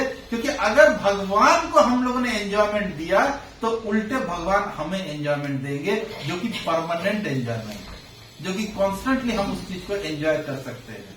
तो ये भगवान के साथ जो जुड़ने का फल होगा कि ये लेडी का जैसा अपने ऊपर में बिंदी लगाने वाली चीज हो जाएगी। तो हम लोग अगर भगवान से जुड़ते हैं तो ऑटोमेटिकली हमें खुशी मिलती है। भगवान क्या बोलते हैं? भगवान शास्त्र में बोलते हैं कि अगर आप मेरे से जुड़ते हो, आस्मिन तुष्टे जगत तुष्टे, अगर मैं खुश हो गया तो सारा जगत तुम्हारे लिए खुश हो जाएगा। और अगर आस्मिन रुष्टे जगत रुष्टे, अगर मैं रूठ गया तुमसे तो सारा का सारा जगत, सारे की सारी तुम्हारे रिलेटिव्स, सभी लोग सब रूठ जाएंगे, सब तुम्हारे विपरीत हो जाएंगे। तो इस प्रकार से हम देख सकते हैं जो परम एंजॉयर है, परम कंट्रोलर है, वो सब भगवान ही है। और अगर हम लोग भगवान की खुशी में अपनी खुशी देखते हैं तो ऑटोमेटिकली हम भी खुश हो सकते हैं। तो ये हमारा ये था अपना एंजॉयमेंट का। आखिरी चीज आता है कंट्रोलर। ये कंट्रोलरशिप भी हमारा ये है। हम देख सकते हैं ये हमारे बॉडी का इंटरनल स्ट्रक्चर का एक एग्जांपल आता है कि किस प्रकार से हमारा कंट्रोलरशिप आ रहा है। तो हमारा ये आप देख सकते हैं किस प्रकार से हमारे बॉडी के अंदर में डिफरेंट डिफरेंट ऑर्गन्स है। यहाँ पे लिवर है, गॉल ब्लैडर है, पैनक्रियाज है, small intestine, large intestine, rectum, ये सारी चीजें हमारे बॉडी के अंदर में बड़े सुंदर वे में, ऑर्गेनाइज वे में रखा हुआ है। और इसमें से जो कोई भी चीज, एक भी चीज जो है वो कहीं पे कुछ प्रॉब्लम हो जाती है, जैसे बहुत समय हो जाता है कि हमारी हड्डी टूट गई, तो डॉक्टर क्या बोलते हैं, उसमें स्टील रॉड लगा देते हैं, रॉड लगा के हड्डी जोड़ देते हैं। जोड़ तो देते हैं लेकिन वो पहले जैसा नहीं जोड़ता है, ओरिजिनल फॉर्म में नहीं होता है। इसमें से कोई भी चीज अगर आप पार्ट हटा दोगे तो आपका जो बॉडी, आप हो सकता है चला तो लोगे लेकिन कुछ ना कुछ उसमें प्रॉब्लम आएगा। फॉर एग्जाम्पल हम छोटा सा देखते हैं कि एक चीज है गॉल ब्लैडर, बहुत ज्यादा होता है लोगों को, डॉक्टर के पास जाओगे अगर गॉल ब्लैडर में प्रॉब्लम है तो जनरली डॉक्टर बोलेंगे निकाल दो। लेकिन जिसने गॉल ब्लैडर निकलवाया है उनकी जिंदगी में प्रॉब्लम है, उनको डॉक्टर बोलेंगे हमेशा कुछ देर के बाद ना कुछ कुछ खाते रहो, थोड़ा थोड़ा कुछ कुछ खाओ आप। अब ये उनके जीवन में एक नया नियम शुरू हो गया कि भाई हमको आधा घंटा 2 घंटे के अंदर में कुछ ना कुछ खाना है। क्यों? क्योंकि वो जो बाइल जूस है वो गॉल ब्लैडर में जमा होता है और वक्त आने पे वो निकलता है। लेकिन आपने गॉल ब्लैडर का जो स्टोरिंग सिस्टम था उसी को निकाल दिया है, तो अब जो बाइल जूस बनता है वो डायरेक्टली आपके इंटेस्टाइन में जाता है। इसलिए उसको कुछ ना कुछ खाते रहना होगा ताकि वो जो चीज बन रहा है वो आपका यूटिलाइज हो सके। तो हम देख सकते हैं कि इन सबके ऊपर में भी हमारा कोई कंट्रोल नहीं है। ये जितने भी हमारे शरीर है, हमारे शरीर के ऑर्गन्स है, लेकिन क्या इनके ऊपर हमारा कंट्रोल है? हमारा कोई कंट्रोल नहीं है। हमारा लिवर कैसे काम करेगा, हमारा कोई कंट्रोल नहीं है। हमारे पैनक्रियास कैसे काम करेंगे, कोई कंट्रोल नहीं है। हमारा हार्ट कैसे काम करेगा, कोई कंट्रोल नहीं है। इन सारी चीजों के ऊपर जो कि हमारे अपने हैं, जिसे हम सोच रहे हैं कि ये हमारे शरीर के अंदर के पार्ट्स है, इनके ऊपर भी हमारा कोई कंट्रोल नहीं है। तो इस प्रकार से हम देख सकते हैं जो सुप्रीम कंट्रोलर है हर चीज का, इन सब चीजों के कंट्रोल में कौन है? भगवान है। तो भगवान को अगर हम लोग अपने जीवन में एक कंसेप्ट बनाए कि ऐसा कोई ना कोई तो है, तो ऑटोमेटिकली ये सारी चीजों का हमारे पास में आंसर मिलता है। एक साइड से आंसर मिलने लग जाता है कि अगर सिर्फ इतना सोचने भर से कि कुछ ना कुछ तो है, कोई ना कोई है, और डेफिनेटली वो कैसा है, जैसे हम हैं वैसा ही है। ये बहुत मोस्ट इंपॉर्टेंट फैक्टर है कि जिस प्रकार से हम हैं उस प्रकार से ही भगवान भी है। तो हमने ये 4 चीजों को देखा। स्पेक का दूसरा मतलब होता है चश्मा, स्पेक्स भी बोला जाता है, स्पेक्स पहन लो। तो ये स्पेक्स पहन के हम भगवान को देख सकते हैं। ये भगवान का डेफिनेशन है, supreme source, proprietor, enjoyer and controller. ये सारी चीजें भगवान है। अब इसके बाद हम देख सकते, यहाँ पे आप हमारा स्लाइड थोड़ा सा और हायर लेवल पे जाएगा भी कि प्रभु को कैसे देखें, भगवान को कैसे देख सकते हैं। अगर भगवान है तो मुझे दिखाओ। ज्यादातर लोग आपसे ये सवाल करेंगे अगर भगवान है तो हमें दिखाओ। तो क्या हम भगवान को देख सकते हैं? अगर देख सकते हैं तो कैसे देख सकते हैं? तो अब हम लोग यहाँ पे देखेंगे, हमारा पहला ये होगा कि कारण और प्रभाव। तो कारण और प्रभाव जो है उसका मतलब होता है कि कॉज एंड इफेक्ट। इससे हम भगवान को देख सकते हैं या भगवान को समझ सकते हैं। कॉज एंड इफेक्ट का मतलब होता है कि जैसे ये कठपुतलियों का डांस चल रहा है, नीचे कठपुतलियां नाच रही हैं और ऊपर कोई है जो नचाने वाला है। लेकिन एक छोटा बच्चा जब ये कठपुतली डांस देखता है तो उसे लगता है कि कठपुतलियां अपने आप नाच रही हैं। उसे ये समझ में नहीं आता है कि ये कैसे नाच रही हैं। लेकिन जो ज्ञानी आदमी है, उसका पिता होगा, उसे पता होगा कि कोई ना कोई ऊपर में है जो कि इनको नचा रहा है और ये नाच रही है। तो इस प्रकार से हम देख सकते हैं कि अगर कोई चीज हो रहा है तो उसका कोई ना कोई रीजन होगा। अगर यहाँ पे ये पंखा चल जाए तो इसका रीजन है किसी ने स्विच ऑन किया है। इसका मतलब है कि वहां से जहां पे स्विच है वहां से यहां तक कोई ना कोई तार डली होगी, तभी उसके ऊपर से वहां पे आया। हमने लेकिन करंट को आते हुए देखा नहीं, लेकिन इफेक्ट हम देख सकते हैं कि पंखा घूम रहा है। Effect can be seen. तो कॉज एंड इफेक्ट ये चीजें जो है ये प्रमाण प्रूफ करती है कि किस प्रकार से हम लोग को भगवान के विषय में हम सोच सकते हैं। इसमें ये कारण और प्रभाव का सिद्धांत अभी हमने पढ़ा, किस प्रकार से कठपुतली जो है उसका जो नाचना है उसके पीछे कोई ना कोई है जो उसको नचा रहा है। ईश्वर के बारे में ज्ञान कैसे प्राप्त कर सकता हूँ, कैसे मैं भगवान के विषय में नॉलेज मिल सकता है और कैसे मुझे प्रूफ मिलेगा कि भगवान है। तो ये भगवान का प्रूफ अगर हमें जानना है तो हमारे पास में 3 प्रकार के सॉल्यूशंस हैं कि भगवान का प्रूफ जानने का। पहला है प्रत्यक्ष प्रमाण, एक्सपेरिमेंटल नॉलेज, यानी कि सामना सामनी प्रमाण करना कि भगवान है, प्रूफ करो मेरे को। तो ये साइंटिफिक प्रमाण होते हैं जिसमें कि बोला जाता है दिखा के कि ऐसे प्रूफ करो कि भगवान है यहाँ पे। तो ये प्रत्यक्ष प्रमाण है। दूसरा है अनुमान प्रमाण।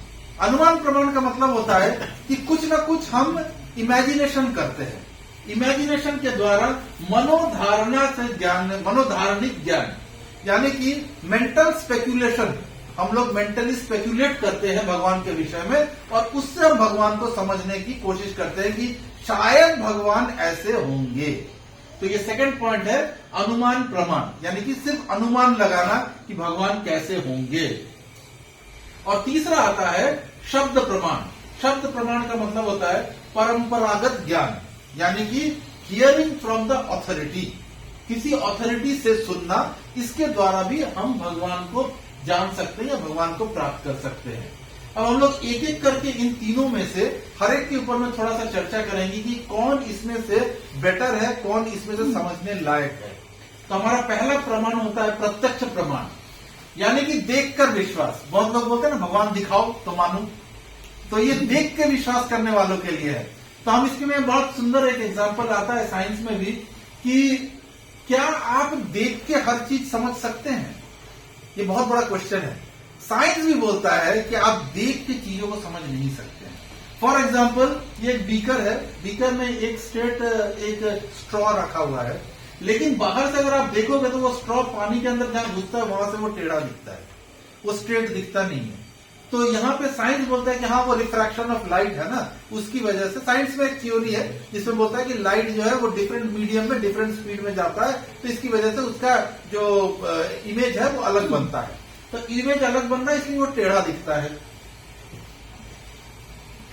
तो हम इसमें देख सकते हैं कि हमारे पास जो प्रत्यक्ष प्रमाण सब है उसको समझने की हमारे पास में ये सारी इंद्रियां हैं।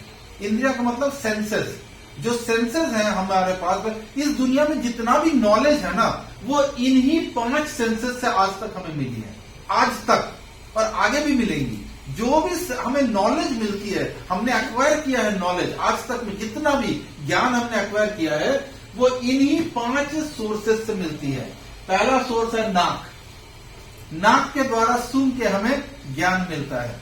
दूसरा है हाथ, हाथ या त्वचा इसको बोलते हैं, स्किन, स्किन के द्वारा हमें नॉलेज मिलता है, गर्म है, ठंडा है, ये सारी चीजें हमें स्किन बताती है। तीसरा है हमारे कान, कान के द्वारा सुन के हमारे पास नॉलेज आता है, तो ये हमारे तीसरी इंद्रियां हैं। चौथा इंद्रिया है जीभ, जीभ के द्वारा टेस्ट करके हम लोग नॉलेज लेते हैं। और 5वीं इंद्रिया है आईज, हमारे आंखें, यानी कि जो हम देख के नॉलेज ले सकते हैं। तो इस प्रकार से हम देख सकते हैं कि इन 5 इंद्रियों से के माध्यम से हम लोग इस संसार में जितना भी आज तक ज्ञान मिला है या आगे भी हम लेंगे, इन्हीं 5 चीजों के ऊपर बेस करके मिलेगा। इसी से ही हमारे अंदर में ज्ञान आता है और कोई तरीका नहीं है हमें ज्ञान लाने का। लेकिन मजेदार बात है, अब हम लोग देखेंगे कि ये जो 5 इंद्रियां हैं जिसके थ्रू से हम सारा ज्ञान ले रहे हैं, क्या ये डिपेंडेबल है? क्या आप इस पर विश्वास कर सकते हो? अभी हम देखेंगे कि किस प्रकार से ये 5 के 5 इंद्रियां हमें धोखा देती हैं, हमें गलत ज्ञान देती है, जो नहीं है उसे भी होने का आभास दिलाती है। तो अभी हम देखेंगे इसके बाद में। तो इसमें हम देख सकते हैं कि हमें 4 प्रकार की, जनरली हर जितना भी मनुष्य है, जितना भी ये है, चाहे वो पुरुष है या स्त्री है, उसमें 4 प्रकार के डिफेक्ट्स पाए जाते हैं। ये 4 डिफेक्ट्स कौन से हैं? पहला डिफेक्ट है अपूर्ण इंद्रियां, इनकम्प्लीट सेंसेस। हमारी जो ये सारी जो सेंसेस है ना, ये सारी के सारी सेंसेस जो है वो इनकम्प्लीट है। आप बोलोगे कैसे इनकम्प्लीट है? तो इनकम्प्लीट का हम लोग इसके बाद आएंगे कि किस प्रकार से ये सेंसेस इनकम्प्लीट होती है। दूसरा है भ्रम में पड़ना, we are always in illusion.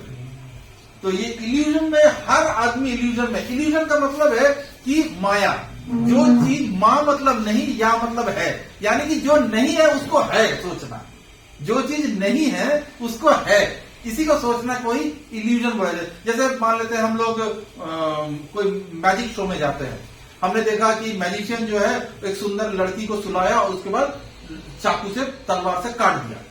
हमें कैसे काट दिया, कैसे काट दिया? सचमुच काटा क्या? सचमुच नहीं काटा, लेकिन इल्यूजन ऐसा क्लियर किया, ऐसा क्रिएट किया इल्यूजन कि भाई हमें लगा कि वो लड़की को काट दिया बीच से, दोनों लड़की के पार्ट अलग करके दिखा रहा है वो आपको, एक उसका ऊपर वाला बॉडी पोर्शन इधर जा रहा है, इधर नीचे वाला इधर जा रहा है। तो ये जो है ये इल्यूजन है, ये कुछ नहीं है, ये आंखों का भ्रम है और हमें विश्वास करवा रहा है कि देखो मैंने लड़की को काट दिया। तो इस प्रकार से हमें से हर कोई इल्यूजन में रहता है, माया में ग्रसित है और ये भ्रम में पड़ेगा ही पड़ेगा। ये हमारे में से जीव जितने भी हैं उसमें ये दूसरा बड़ा दोष है। तीसरा, गलतियां करना। Man is made of errors. इसका सबसे बड़ा एग्जाम्पल मिलता है पेंसिल बनाने वाली कंपनी से सीखने को मिलता है, क्योंकि जिसने पेंसिल बनाने वाली कंपनी जो थी उसने पेंसिल बनाने के बाद पीछे रबड़ लगाया। क्यों रबड़ लगाया? क्योंकि उसे पता है कि आप गलती करोगे, उसे पता है कि आपको मिटाने की जरूरत पड़ेगी। तो इसीलिए हर इंसान, चाहे वो कितना भी बड़ा साइंटिस्ट हो, चाहे वो फिलोसोफर हो, चाहे वो प्रेसिडेंट हो, कुछ भी हो, गलती तो वो करेगा ही। 100% आप लिख के रख लीजिए, कितना भी ज्ञानी हो गलती वो करेगा। ऐसा कोई नहीं है जो ये बोल सकता है कि मैंने जिंदगी में कोई गलती नहीं की है। वो आज भी गलती करेगा, कल भी गलती करेगा। वो चाहे कितना सीख ले, लोग बोलते हैं पास से सीखना चाहिए। आप कितना भी पास पढ़ लो, आप फिर से वही गलती करो, क्योंकि हम में ये क्वालिटी है। यहाँ पे शास्त्र बोलता है कि गलतियां करना हमारे नेचर में है, हम करेंगे ही करेंगे गलती। और फोर्थ है धोखा देने की प्रवृत्ति। ये जो फोर्थ वाला जो है इसको बोला जाता है चीटिंग प्रोपेंसिटी। हम लोग चीट करते हैं, हर एक कोई छोटी मोटी चीटिंग तो मतलब रोज करते हैं। कोई आदमी घर पहुंच रहा है, उसके घर से फोन आ रहा है, कहां पे हो? है वो अभी रेड लाइट पे, बोलेगा अभी तो नीचे पार्किंग में हूं। This is what? चीटिंग। हर चीज में हम लोग चीटिंग करने की हमारी एक आदत बन गई है, तो हम लोग चीट तो करेंगे ही करेंगे। चाहे कोई कितना भी सोच ले कि मैं चीटिंग नहीं करता हूं, लेकिन वो चीटिंग कहीं ना कहीं किसी न किसी लेवल पे तो वो चीट करेगा ही करेगा। तो हमें ध्यान रखना होगा कि हमें याद रखिएगा ये चार चीजें। आईआईसीसी एक बैंक है ना, आईसीआईसीआई, तो वैसा ही है आईआईसीसी याद रखने के लिए। आईआईसीसी में पहला है incomplete senses. I is for incomplete senses, illusion, always illusion में रहना। सेकंड आई। सी का मतलब है कमिट मिस्टेक्स कमिट करना। एंड आखिरी वाला सी है चीटिंग प्रोपेंसिटी, चीटिंग करने की हमारी आदत है। तो ये चार चीजें जो है, इसमें से पहला है अपूर्ण इंद्रियां। इंद्रिया कौन है? वो ये सारी इंद्रियां है जिससे हम सारी ज्ञान लेते हैं। देखिए हमारी इंद्रिया कैसे इनकम्प्लीट है, आप देख सकते हो इसमें कि किस प्रकार से आप बोल सकते हो कि इनकम्प्लीट है। हमारी आंखें 400 से 700 मिली माइक्रोन के दायरे के बाहर नहीं देख सकती हैं। तो ये हमारा सबसे बड़ी लिमिटेशन है कि हम मतलब ये तो साइज की बात हो गई। यहां बैठे बैठे अगर मैं आपसे पूछूं कि मंदिर में अभी क्या चल रहा है, आप नहीं बता पाओगे क्या हो रहा है वहां पे। क्यों? हमारी इस दीवार के ऊपर हम देख नहीं सकते हैं। तो हमारी जो देखने की जो ताकत है ना, वो बड़ी कमजोर है और वो बहुत ही लिमिटेड है। हम एक छोटे दायरे के अंदर में थोड़ा बहुत देख सकते हैं।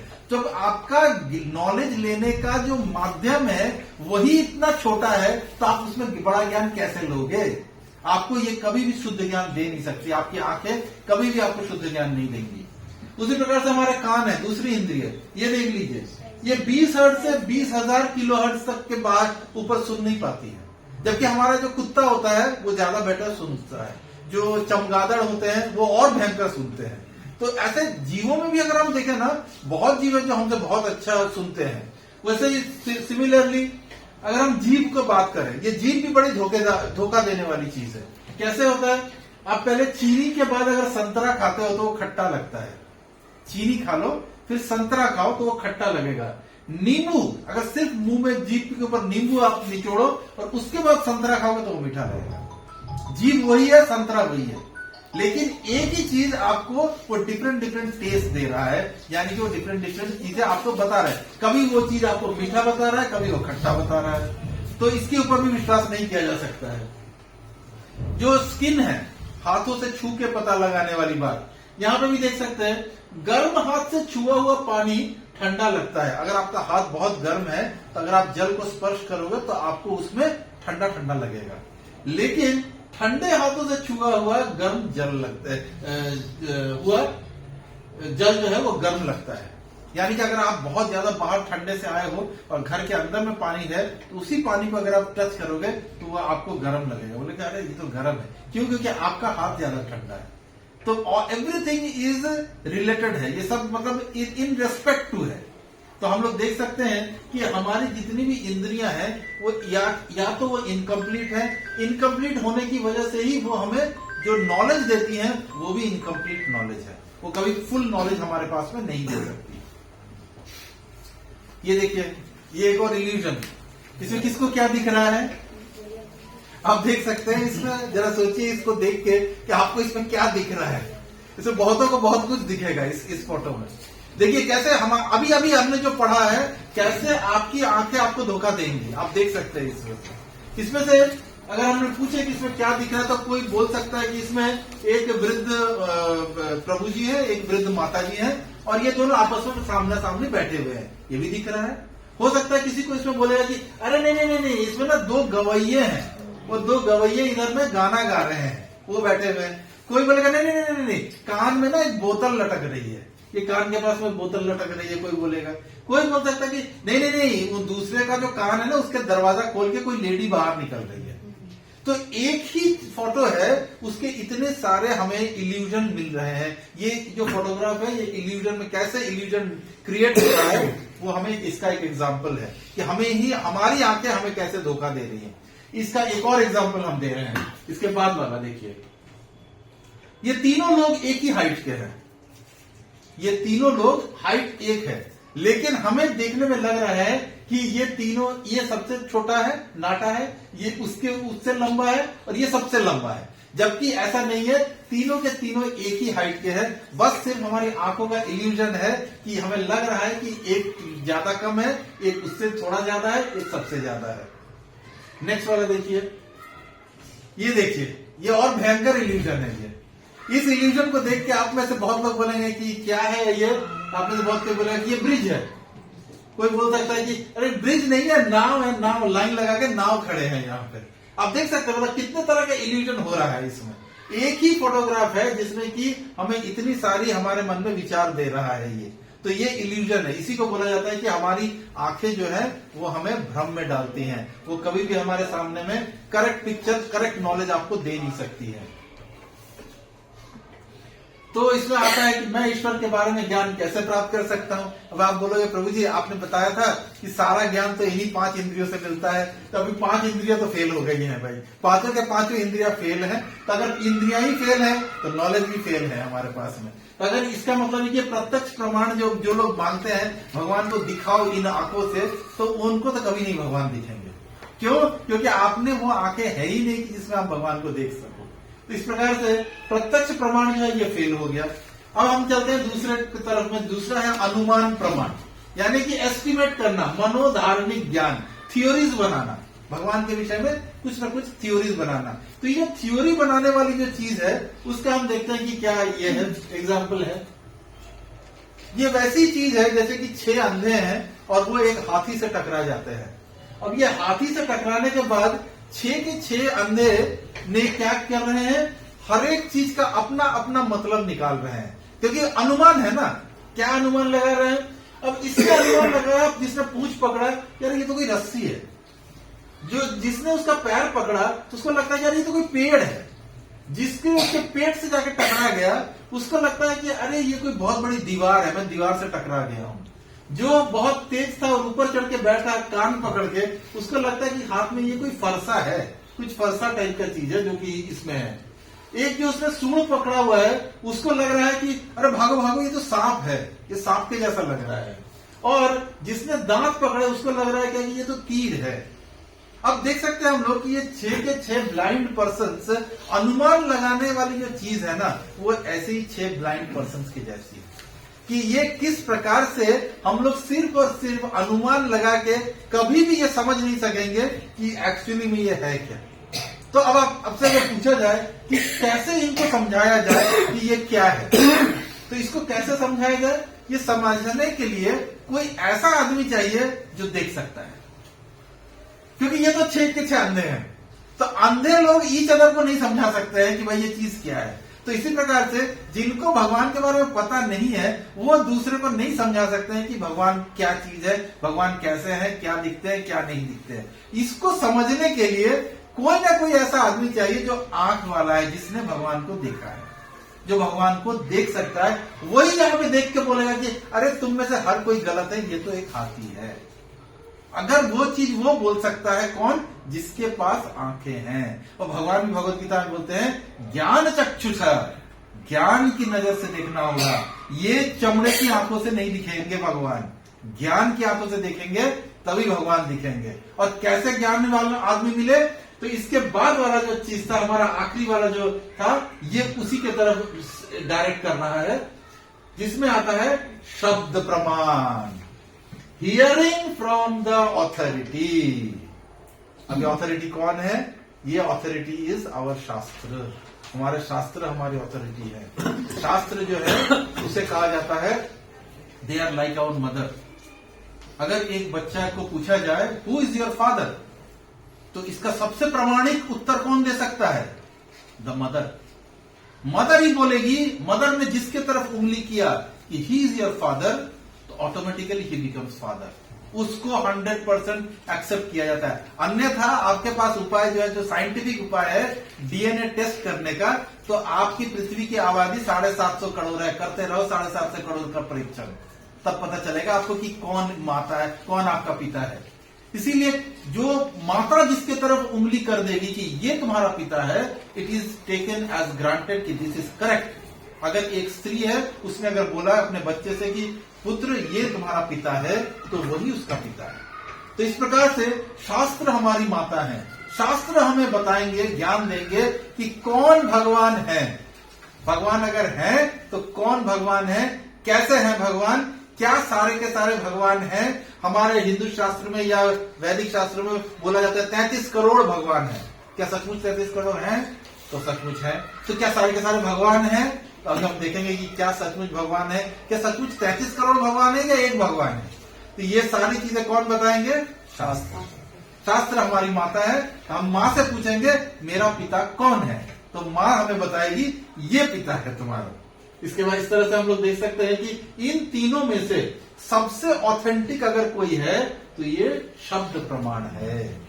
शब्द प्रमाण क्यों कहा जाता है? क्योंकि शास्त्र कोई ना कोई बोलता है, वो पढ़ता है शास्त्र और फिर उस शास्त्र को बोलता है और फिर हमें भी प्रेरित करता है कि तुम भी पढ़ो, तुम भी इस शास्त्र को पढ़ो। अगर मैं आपको भगवत गीता कोट करूंगा तो हमारा यह कर्तव्य है, मैं भी आपको बोल सकता हूं कि आप भी पढ़िए, आप भी भगवत गीता उठाइए, चैप्टर इतना, इस चैप्टर का इतना नंबर श्लोक, आप उठ के पढ़ के देखिए। आप घर में जाइए, गूगल कीजिए, चेक कीजिए। आपको हमेशा चेक करना चाहिए कि अगर किसके आदमी ने मुझे बोला कि भगवत गीता के इतना श्लोक में है ये चीज, क्या सचमुच लिखा हुआ है?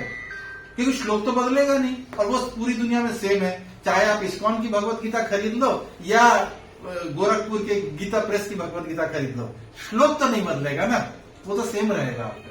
इस प्रकार से हम देख सकते हैं कि जो शब्द प्रमाण है ना, यही एकमात्र ऑथेंटिक वे है।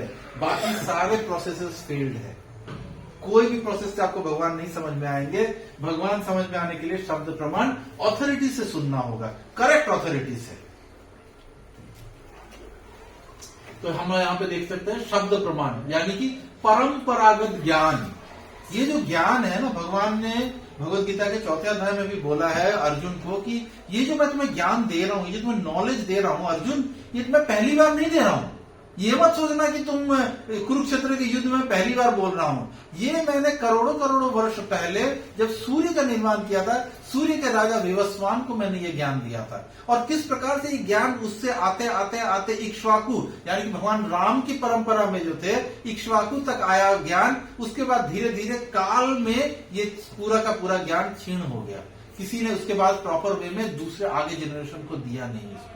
तो नहीं दिया तो ये ज्ञान समाप्त हो गया। इसीलिए मैं उस ज्ञान को तुम्हें फिर से दे रहा हूं। तो मैं तुम्हें कोई नया ज्ञान नहीं दे रहा हूं, ये ज्ञान मैंने बहुत पहले, करोड़ों वर्ष पहले से मैं देता आया हूं और इसको मैंने पहले भी दिया हुआ है। तो इस प्रकार से हम देख सकते हैं कि ये ज्ञान जो है ये परंपरागत ज्ञान है। अभी आप इसमें भी देख सकते हो, हमारे इस्कॉन की कभी भगवत गीता आप उठा लेना, भगवत गीता के अंदर में एक पेज आता है, जब स्टार्टिंग में आपका प्रीफेस वगैरह समाप्त होता है, उसके बाद एक पेज आता है जिसमें बोला जाता है कि कैसे ये परंपरा से ये भगवत गीता आई है। अच्छा, ये भगवत गीता तो पहले भी थी, ऐसा तो नहीं कि इस्कॉन में जब श्रील प्रभुपाद ने भगवत गीता का ट्रांसलेशन किया तभी भगवत गीता हुई। भगवत गीता तो आदिम काल से है, सभी लोगों के पास पहले भी, आपके जनरेशन में भी बहुत लोग होंगे, आपके पास के जनरेशन में होंगे, उनके पास भी भगवत गीता हो सकती है। गीता प्रेस गोरखपुर की भगवत गीता है, बड़ी सारी भगवत गीता है। लेकिन भगवत गीता जितने भी थे उन्होंने विश्व भर में परिवर्तन नहीं ला पाए। क्यों नहीं ला पाए? भगवत गीता तो वही था, ज्ञान तो वही था, श्लोक वही थे, लेकिन लोगों ने इसको अपने अपने हिसाब से, जिसको जैसा समझ में आया उसने उसको वैसा उसका ट्रांसलेशन बना दिया श्लोकों का। हम भी देखते हैं मार्केट में भी, अगर आप दुकानों में जाओगे तो आपको दिखा मिलेगा कि गीता का सार क्या लिखा हुआ है, क्या लेके आए थे, क्या लेके जाएंगे, जो लिया यहीं से लिया, जो दोगे यहीं पे देके जाओगे, ये सारी चीजें वहां लिखी रहती है। उसको बोला जाता है कि गीता का सार है, जबकि ये टोटली बोगस है। अगर आप भगवत गीता पढ़ोगे तो आप देखोगे कि एक एक वर्ड जो उसमें लिखा हुआ है वो बोगस है। बहुत कुछ भगवान बोलते हैं लेके आते हो, बहुत कुछ लेके जाओगे। ये सारी चीजें भगवत गीता में लिखी हुई, आप पढ़ोगे तो आप मतलब आप चौंक जाओगे देखिए कि ये क्या चल रहा है मार्केट में, क्या हो रहा है, लोग क्या चीजें दिखा रहे हैं, क्या चीजें, जिसको जो मर्जी आ रहा है लिख रहा है। तो ये सारी जो चीजें ये गलत इसलिए भी है, क्योंकि ये चीज नहीं है, परंपरागत ज्ञान नहीं है। तो हमारी भगवत गीता में जो श्रील प्रभुपाद ने पूरी की पूरी परंपरा दी है। अगर आप प्रीफेस के बाद में, जब भगवत गीता स्टार्ट होने के पहले आपके पास एक पेज आएगा जिसमें कि पूरी की पूरी भगवत गीता की पूरी ये परंपरा लिखी हुई, कैसे भगवान श्री कृष्ण से ये सेम ज्ञान जो है वो प्रभुपाद ने हम लोगों को दिया है। एग्जैक्टली कैसे ये ज्ञान है, भगवान कृष्ण ने ब्रह्मा जी को ज्ञान दिया, ब्रह्मा जी ने नारद को ज्ञान दिया, नारद जी ने व्यास जी को ज्ञान दिया। ऐसे करते करते करते करते ये ज्ञान किस प्रकार से 34वें पोर्शन पे श्रील प्रभुपाद का नाम आता है कि कैसे वहां तक आया और श्रील प्रभुपाद ने इस ज्ञान को कैसे हमें दिया, एग्जैक्टली सेम टू सेम। इसीलिए इस्कॉन की भगवत गीता का नाम क्या है? भगवत गीता यथारूप। यथारूप का मतलब होता है एज इट इज, और ये एज इट इज है। इसका प्रमाण कैसे आप बोलोगे अरे आप लोगों ने बना लिया ना, अपने से बना लिया है, खुद लिखा है तो खुद बना लिया है। अरे खुद लिखा खुद बनाया नहीं, ये इसीलिए है क्योंकि एकमात्र इस्कॉन की भगवत गीता ने पूरे विश्व भर में लोगों को बदल दिया। चाहे वो हिंदू है, चाहे वो मुसलमान है, चाहे वो क्रिश्चियन है, चाहे वो सिख है, पूरे विश्व को बदला एकमात्र इस्कॉन की भगवत गीता। क्यों नहीं भगवत गीता बदली? पहले भी विनोबा भावे की भी भगवत गीता थी और भी बहुत लोगों ने भगवत गीता लिखी हुई है, क्यों नहीं बदल पाया? हम और आप मिलकर भगवत गीता का जो श्लोक है उसका तात्पर्य नहीं लिख सकते, बिल्कुल नहीं लिख सकते, क्योंकि हमें योग्यता ही नहीं है उसको लिखने की। उसकी योग्यता पहले एक्वायर करनी होगी तभी तो लिखोगे। और प्रभुपाद ने जो भगवत गीता लिखी है, हमें जो प्रदान किया है, वो पूरी की पूरी परंपरागत स्रोत से लिखा हुआ है कि कैसे कैसे किस किस चीजों से आ रहा है। हर चीज का श्रील प्रभुपाद ने नाना करते करते भी करीब करीब मेरे हिसाब से मोर देन 100 आपको ये मिलेंगे। कभी कठोपनिषद का एग्जाम्पल आएगा उसमें, कभी आपको तैरित उपनिषद का ये आएगा, कभी आपको उसमें श्रीमद् भागवत का आएगा, रेफरेंसेस आएंगे उसमें कि कैसे ये प्रूफ हो रहा है कि हाँ ये सारी चीजें जो है वो एक लेवल पे चल रही हैं। सभी सारे शास्त्र कैसे एक लेवल पे चल रहे हैं, इसीलिए वो इफेक्टिव हुआ और इसीलिए पूरे संसार में लोगों ने उसको एक्सेप्ट किया। तो इस प्रकार से हम देख सकते हैं कि hearing from the authority is very important. हम किससे सुन रहे हैं? भगवान ने जब बोला जाता है एक बच्चा जब माँ के गर्भ में आता है तो सबसे पहले जो उसकी इंद्रियां बनती हैं वो है कान। तो कान से ही सुनना होता है और वो कान से सुनता है। हमने सुना है कि अभिमन्यु ने अपने माँ के गर्भ में अर्जुन से चक्रव्यूह की रचना में कैसे घुसा जाता है ये कैसे सीखा था? सुन के। देखा तो नहीं था, अर्जुन तो बाहर बैठे हुए थे, अपने उसको समझा रहे थे, सॉरी अर्जुन नहीं, ये अभिमन्यु जो थे वो तो उत्तरा को समझा रहे थे ना कि देखो ये इस प्रकार से ऐसे ऐसे ऐसे ऐसे चक्रव्यूह होता है, ये तो उसको समझा रहे थे। लेकिन और बीच में उनके गर्भ में कौन था, उसके में था अभिमन्यु। अभिमन्यु जो था वो सुन रहा था, वो सुनते सुनते सुनते सुनते उसने क्या किया, वो सारी चीजें वो सीख गया जो कि इसमें अपने चक्रव्यूह के अंदर प्रवेश कैसे किया जाता है। इतने के बीच में जो ये थी अपनी सुभद्रा थी वो सो गई। सो जैसे ही गई आवाज आना बंद, आवाज आना बंद। अर्जुन ने तो निकलना भी सिखाया था कि देखो ऐसे घुसते हैं ऐसे निकलते हैं, लेकिन उतने के बीच में सुभद्रा सो गई और परीक्षित महाराज सुन नहीं पाए, इसलिए अपना अभिमन्यु सुन नहीं पाए, इसलिए सिर्फ घुसना सीख पाए, निकलना नहीं सीख पाए। तो इसलिए हम लोग देख सकते हैं कि जो बच्चा गर्भ में आता है तो उसकी सबसे पहली इंद्रिया बनती है कान। और हम लोग भी हमेशा जैसे हम लोग के शास्त्रों में जैसा है, कोई भी अगर किसी माता का विवाह होता है तो हम लोग भी उनको देते हैं, उपाय बताते हैं कि कैसे बच्चे पैदा करने होते हैं। बच्चे पैदा करना हम लोगों ने सोच रखा है कि हमारा फिजिकल इंटीमेसी से बच्चे पैदा कर लेना होता है। नहीं, ये कोई एंजॉयमेंट की चीज नहीं है कि हम सिर्फ एंजॉय करने के लिए बच्चे पैदा कर रहे हैं। नहीं, अगर एंजॉय करने के लिए पैदा कर रहे हैं तो कुत्ते बिल्ली पैदा होते हैं, वो कोई बच्चे नहीं है। तो अगर हमें अच्छे बच्चे बनाने हैं तो मैन्युफैक्चरिंग के टाइम पे ही सही बच्चे होने चाहिए। अभी क्या होता है कि गाड़ी जो है वो तो मारुति की निकल आई है, अब हम चाह रहे हैं उसको मर्सिडीज बनाना। अब मारुति को मर्सिडीज कैसे बना सकते हो, निकल तो मारुति ही आई है ना, और उसको ठोक पीट के हम कोशिश कर रहे हैं कि मर्सिडीज बन जाए, लेकिन इट इज वेरी डिफिकल्ट। तो इसीलिए शुरुआत में ही माता को तैयार होना होगा, क्या सुनना है, क्या देखना है। जब तक माता 9 महीने गर्भवती होती है, कैसे गर्भधान होगा, कैसे गर्भधान संस्कार है, ये सारी चीजें आप लोग धीरे धीरे अगर जुड़े रहेंगे आप सबको पता चलेगा कि कैसे कैसे क्या क्या चीजें होती है। तो हम लोग देख सकते हैं कि इसलिए hearing from the authority is the most important thing, and also it is very important कि कौन सी authority. Authority should be from disciplic succession, जो कि परंपरा से आता है। आप किसी से भी सुन रहे हैं तो आपको पहले ये क्वेश्चन पूछना होगा, आप किसी का भी, आपको हो सकता है किसी का सुन के आपको लगे कि आपको बहुत अच्छा लगा, okay very good very nice, ये बहुत अच्छा बोलते हैं, बहुत अच्छी बात है, हमें भी अच्छा लगता है, कोई कुछ बोल रहा है हमें सुन के बड़ा अच्छा लगा। आपको तुरंत पूछना चाहिए आप किस परंपरा से आते हैं, आपके गुरु कौन है, उनके गुरु कौन है, उनके गुरु कौन है। तो आपको परंपरा पता चलेगी कि ये परंपरा कौन सी है, क्या ये ऑथेंटिक परंपरा है भी कि इन्होंने अपने से ही चला रखी है परंपरा। ये बोलेंगे नहीं हमने तो, हमारे गुरुजी ने ही भगवत गीता लिख दी थी, वही हम चलते ही, वही हमारी परंपरा है। अरे तुम होते कौन हो भगवत गीता लिखने वाले। भगवत गीता भगवान ने बोली है और उनके शुद्ध भक्त ही उसको समझ सकते हैं कि बोलने वाले ने किस सेंस में चीजों को डिलीवर किया है, और वो सेम चीज वो एक डिसिप्लिन सक्सेशन में आएगा तभी हमें समझ में आएगा, तभी हम उसको सही वे में समझेंगे, वरना सही वे में नहीं समझेंगे, ऊट पटांग हम समझते रहेंगे। वैसा ही जैसा कि दुकानों में लगा रहेगा क्या लेके आए थे क्या लेके जाएंगे, यही हम समझेंगे। तो हम नेक्स्ट जाते हैं।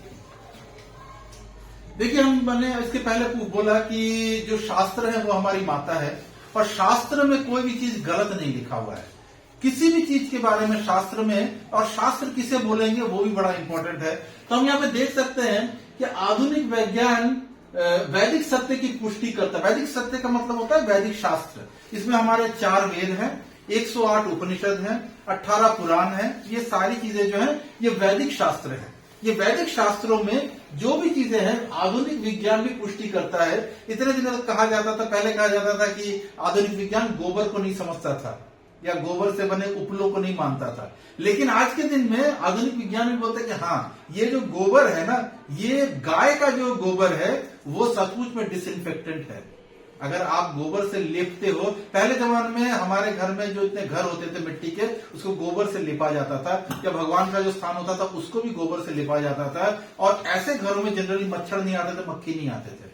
तो इस प्रकार से हम देख सकते हैं कि ये जो चीज है ये आधुनिक विज्ञान ने भी एक्सेप्ट किया है कि हाँ इसमें है कुछ न कुछ ये है। आधुनिक विज्ञान ये भी मानता है कि बहुत सारे लोग बोलते हैं कि अरे तुम लोग तो वो हो ना जो गाय का जो पेशाब होता है उसे खाते हो। तो गाय का पेशाब सचमुच में भी आजकल देखा जाता है कि ये सचमुच कैंसर में काम आता है। जो गाय गौमूत्र है उसके बड़े सारे गुण हैं।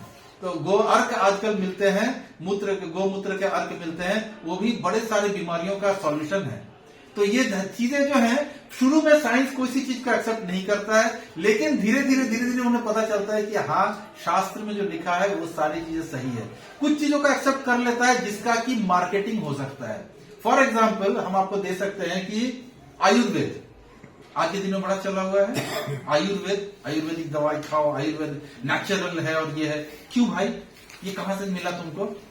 मतलब तुमने जिसको मार्केट कर सकते हो, कमर्शियली जिसको तुम चेंज कर सकते हो, वो तुमने एक्सेप्ट कर लिया, वो चीजों को तुम्हें एक्सेप्टेड है। आयुर्वेद तुम्हें एक्सेप्ट हो गया, जो कि हमारी शास्त्र का पार्ट है। दूसरा हम आपको एग्जांपल दे सकते हैं कि जितना हमारे शास्त्र है, इसी से लिया गया है योगा।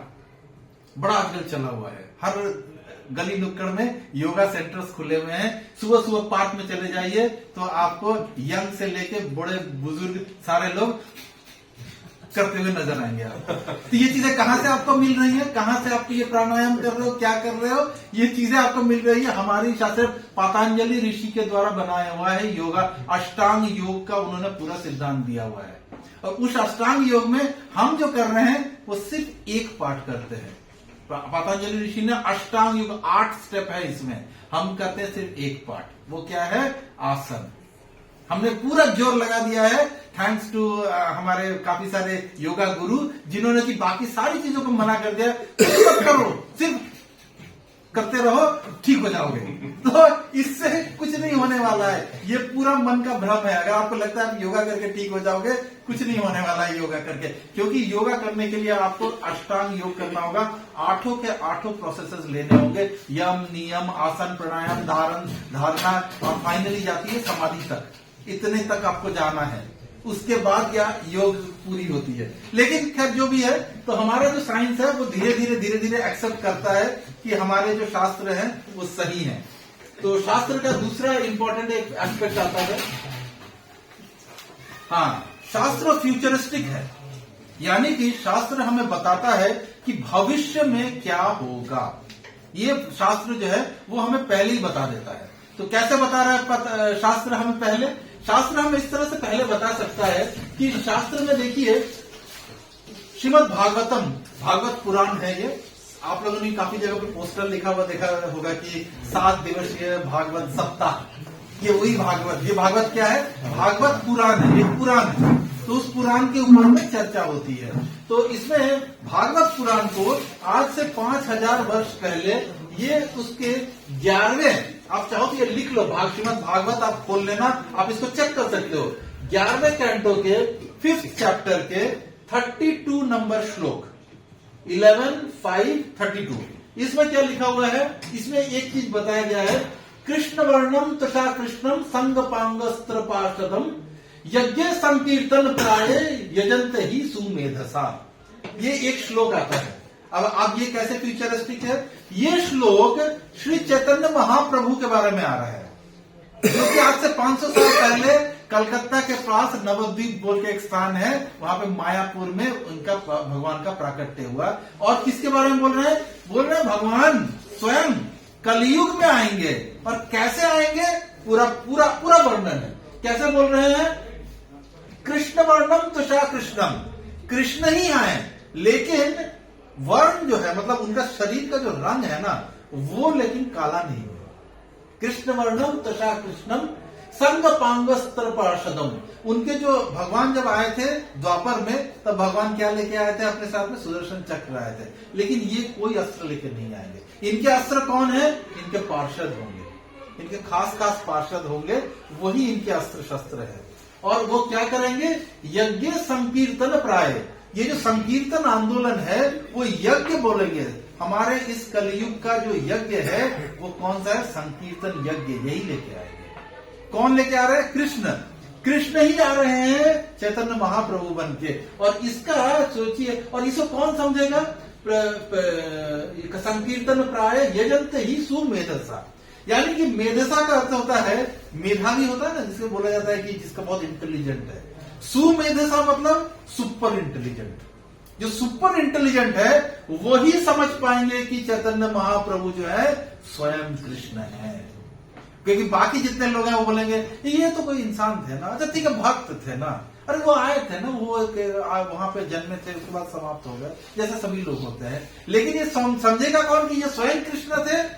सुमेधसा, जिनकी बुद्धि प्रखर होगी वही समझ पाएंगे। और ये किसमें बोला गया है? श्रीमद् भागवतम में भगवान चैतन्य के बारे में बोल रहे हैं, और वो भी 5000 वर्ष पहले बोल दिया गया कि 500 साल पहले जो चीज होने वाला है उसका यहाँ पे पहले से प्रेडिक्शन है, जो कि सच हुआ।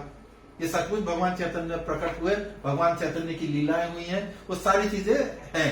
तो दिस हैज बीन प्रूव्ड कि शास्त्र जो है वो फ्यूचरिस्टिक होता है, वो फ्यूचर प्रेडिक्ट करता है। और कुछ कुछ प्रेडिक्शन मैं दिखाऊंगा, आप देख के चौंक जाएंगे कि और भी कितने कितने प्रेडिक्शन शास्त्र में है।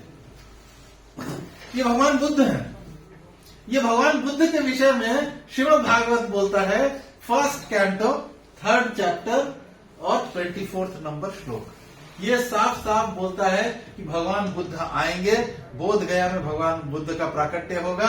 इस प्रकार से भगवान बुद्ध का पूरा वर्णन है कि कौन है, कहां से आएंगे, क्या होगा उनका, इसके भगवान के विषय में। जबकि भगवान भी आए हैं, भगवान बुद्ध भी आए हुए, बुद्धिज्म आए हुए शायद 2000 साल हुआ होगा, लेकिन ये 5000 वर्ष पहले जहां पे भागवत पुराण में इसके बारे में वर्णन है। ये चाणक्य है, ये चाणक्य मौर्य संस्कृत, इसमें जो काल था मौर्य काल के समय में चाणक्य पंडित आए थे, और उनके बारे में भी 12वें कैंटो के 1st चैप्टर के 11वें श्लोक में इनके बारे में वर्णन है कि ऐसा चाणक्य पंडित आएंगे, और उन्होंने वो अपने इसके ऊपर में अपनी बुद्धि से एक नए राज्य को बनवाएंगे। ये सारी चीजें ऑलरेडी प्रेडिक्टेड है, ये कुछ मतलब ऐसी चीज नहीं है कि क्यों शास्त्र जो है वो 100% करेक्ट है। हम उसका प्रमाण प्रूफ कर रहे हैं कि कैसे एक शास्त्र जो है वो हमें सही नॉलेज देता है, और ये सारी चीजें हो चुकी है, हमने देखा ये चीजें। सम्राट अशोक, राजा अशोक आएंगे, ये भी भागवत के 12वें कैंटो 1st चैप्टर 12वें नंबर श्लोक पे है, 12:1-12। ये अगर आप देखेंगे तो उसमें आपको बताया जाएगा कि ऐसा अशोक के नाम से एक राजा आएंगे, वो राजा होंगे, वो बौद्ध धर्म का पूरा प्रचार प्रसार करेंगे। ये सारी चीजें फ्यूचरिस्टिक है, जो प्रेडिक्शंस है वो सारी चीजें सही हुई हैं। ये सब फ्यूचरिस्टिक है, और शास्त्र तभी होता है जब वो फ्यूचरिस्टिक होता है, फ्यूचर बताने वाला होता है। तो इस प्रकार से हम देख सकते हैं कि जितने भी हमारे शास्त्र हैं वो हमें बताएंगे एग्जैक्टली कि हमारा फ्यूचर क्या है, यानी कि भगवान कौन है, भगवान को हम कैसे समझ सकते हैं, अगर भगवान को देखना है तो हम कैसे भगवान को देख सकते हैं। इसके लिए सबसे ज्यादा इंपॉर्टेंट है हमारे शास्त्रों के प्रति श्रद्धा। अगर हम शास्त्रों को नकार देते हैं तो हम फिर कहीं पे किसी चीज का आंसर नहीं मिलता है। और हमने ये चीजों को प्रमाण भी किया कि शास्त्र हमारे माँ के समान है। शास्त्र में जो कुछ भी बताया गया है वो वर्ड टू वर्ड सही है, और वो हो सकता है हमें आज समझ में ना आए। जैसे मैं आपको एक बहुत छोटा सा एग्जांपल दूंगा जो कि आपकी आज तक की जो नॉलेज है उसको हिट करेगा, उसको वो हिट करेगा। शास्त्र में ये कहा गया है कि जो moon is far away from sun. आप बोलोगे नहीं इम्पॉसिबल, मून तो यहीं पे है, हमें तो मून यहां पे दिखता है। लेकिन शास्त्र बोलता है कि नहीं, चंद्रमा जो है वो सूर्य से भी दूर है। तो इस प्रकार से ये शास्त्र में है। हमें हो सकता है हमारा इंटेलिजेंस लेवल अभी नहीं है उन चीजों को समझने का, क्योंकि जैसे पहले जमाने में अगर कोई बोल देता आज से 2000 साल 2500 साल पहले कि भाई ऐसा अशोक आएंगे, तो कौन आया, किसने देखा है, ऐसा आएगा भी कि नहीं। लेकिन आज हम बोल सकते हैं, क्यों? क्योंकि हमारा इंटेलिजेंस लेवल आ गया है, हमने वो देख लिया, हिस्ट्री में भी पढ़ लिया कि हाँ सचमुच अशोक आए, हाँ सचमुच चाणक्य आए, तो हमने अब मान लिया कि हाँ इसका मतलब है कि शास्त्र में जो बोला था वो सही हुआ। इसलिए शास्त्र जितने भी होते हैं वो फ्यूचरिस्टिक होते हैं। शास्त्र में जो भी बातें होती हैं वो सत्य होती हैं, और शास्त्र के सत्य को समझने के लिए हमारा इंटेलिजेंस लेवल को इक्वली सेम होना होगा, तभी हम शास्त्र को समझ सकते हैं। तो हम अब अगला जो क्लास होगा उसमें हम यही चीज देखेंगे जो कल का क्लास है, कि हम भगवान को कैसे समझेंगे, वो आएगा हमारा। अगर भगवान एक है या 33 करोड़ है, ये भी बहुत बड़ा क्वेश्चन है। तो 33 करोड़ है, एक है, अगर भगवान एक है तो इतने सारे धर्म क्यों है? क्यों क्रिश्चियनिटी है, क्यों मुस्लिम धर्म है, क्यों सिख धर्म है? ये सारी चीजें क्वेश्चन है, इतने धर्म क्यों है भाई? इतनी सारी रिलीजन्स क्यों हैं, तो ये सारी चीजों का क्वेश्चन का आंसर हमें कल मिलेगा।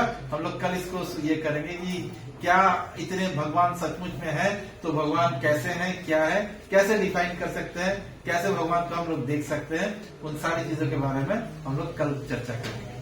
तो आप लोगों का बहुत बहुत धन्यवाद, आप लोगों ने आए। सॉरी आज थोड़ा सा तकलीफ हो गया क्योंकि अरेंजमेंट में थोड़ी देर हो गई, और कल का भी क्लास हम यहीं पे करेंगे क्योंकि कल भी हमें वो वाली क्लास नहीं मिल रही है, तो हम यहीं पे क्लास करेंगे। वहाँ पे एक बोर्ड लगा देना चाहिए था, बहुत ज्यादा नहीं, वहाँ पे एक माता जी थी, माता जी मिली नहीं हमें, काफी देर के बाद यहाँ एक अच्छा एक थोड़ा बोर्ड लगा देते हैं। वो गार्ड ने नहीं बोला, गार्ड ने बाद में बोला ना, बोला आप वहाँ चले जाओ, तो थोड़ा बोर्ड लग जाता तो सीधे पूरे नीचे तक पहुंच गए थे बेसमेंट तक। अच्छा बेसमेंट तक हाँ, पहुंच फिर गए। देखो कुछ कोई है नहीं, फिर वापस आए तो गार्ड से तो हम 15-20 मिनट काम छोड़ बैठे आपको। नहीं कोई बात नहीं, अभी सब वीडियोस मिल जाएंगे उसमें। अब हमेशा यही होगी ना? नहीं अभी कांस्टेंट तो नहीं, कल का तो यहीं पे है, इसी वाले कल का इसी वाले में होगा। और अगर इन केस नेक्स्ट बार से भी, अभी तो आप लोगों ने ये वाला रूम देख ही लिया है, तो अभी अगर वहाँ पे नहीं होता है तो डेफिनेटली नहीं है। यहाँ पे ठीक है वैसे, टेम्पल पे ज्यादा ठीक रहता है। यहाँ पे ज्यादा ये है ठीक अभी है। क्या है माता जी की, यहाँ पे भी ना सारे रूम्स बहुत ज्यादा बुक्ड रहते हैं, तो ये बोर्ड तो बुक नहीं रहता होगा ना? बोर्ड तो हाँ यहाँ भी होती है, यहाँ पे भी टेम्पल वालों की मीटिंग चलती रहती है। वो मीटिंग में आगे पीछे कर लो, 2 घंटे में कन्वीनियंस ज्यादा है वहाँ पे। हाँ। नहीं यहाँ ज्यादा ठीक रहेगा, शांत वातावरण भी है। नहीं कल का तो कंफर्म है, कल हम यहीं पे क्लास करेंगे। इस बारे भगवान के दर्शन हो जाएंगे। हाँ बिल्कुल, ठाकुर जी के दर्शन कर हाँ, सकते हैं। ठाकुर जी के दर्शन हो जाएंगे। अभी आप में से अगर किसी का आज के सेशन पे कुछ क्वेश्चन है तो आप पूछ सकते हैं। हाँ माता जी बताइए। प्रभु जी जो वाला क्वेश्चन था ना, तो सेशन इतना इंटरेस्टिंग था, दो हम काफी टाइम से जुड़े हुए हैं, लेकिन ये वाला सेशन हमने कभी नहीं लिया था, तो ये बहुत ही इंटरेस्टिंग है क्योंकि सारी चीजें रिकॉल हो रही है कि हमने ये जो सुना वो कहाँ से कनेक्टेड है। तो मेरा क्वेश्चन वाला जो वाला था ना कि जो हम, क्योंकि हम लोगों ने संस्कार फॉलो नहीं किए और बच्चे पैदा किए, तो मारुति आगे उसको मर्सिडीज नहीं बना सकते तो आप क्या करें? अब क्या करें, तो क्या होता क्या है कि हमने तो मारुति निकाल लिए हैं, हमने तो गलती कर दी है, अब तो हमें पता ही नहीं था पहले कि, लेकिन एक चीज प्रकृति में नियम है जिसमें बोला जाता है, इंग्लिश में एक प्रयोग भी आता है, ignorance is not a bliss. Ignore हो करना किसी चीज का, हमें पता नहीं था कोई सोल्यूशन नहीं। जैसे फॉर एग्जांपल अगर मैंने किसी का मर्डर कर दिया तो मैं ये बोल नहीं सकता कि अच्छा मुझे पता नहीं था कि मर्डर करना गलत है, ये कोई ignorance is not a bliss. तो हमने तो मर्डर कर दिया है, तो अब हमें फल भोगना होगा। तो उसी प्रकार से जब हमने विवाह किया तो हमने किस लिए विवाह किया कि एक स्त्री पुरुष को भोगना चाहता है, एक पुरुष स्त्री को भोगना चाहता है, तो इसी भोग के ऊपर बेस करके विवाह हो रहा है। तभी ना अगर जैसे विवाह के पहले भी क्या होता है कि लड़का देखा जाता है, लड़की देखी जाती है, क्या देख रहे हो, क्या देख रहे हो? भगवान ने असीम कृपा की है कि हमारे शरीर के ऊपर ये चमड़ी लगाई है, इसके अंदर में इतनी गंदगी है, चाहे वो स्त्री है चाहे पुरुष है, इसके अंदर में गंदगी भरी हुई है। तो फिर भी हमारे लिए क्या इंपॉर्टेंट है कि लुक्स कैसा है। लड़का स्मार्ट होना चाहिए, लंबा होना चाहिए, लंबा चौड़ा सुंदर। लड़की को भी वही चाहिए, जो लड़के को चाहिए वही लड़की को भी चाहिए। तो वो भी दोनों में आपस में क्या है, लड़के को भी सुख भोगना है लड़की से, लड़की को भी सुख भोगना है। तो लेकिन शास्त्र बोलते हैं, भगवान बोलते हैं कि कामो अस्मि, जो एक स्त्री पुरुष के बीच में जो सेक्सुअल डिजायर्स है, भगवान बोलते हैं वो काम भी मैं हूं। मतलब पर कैसा काम है, जो कि धर्म अविरुद्ध कामो अस्मि, ये भी भगवत गीता भगवान बोलते हैं, जो धर्म के विरुद्ध नहीं है।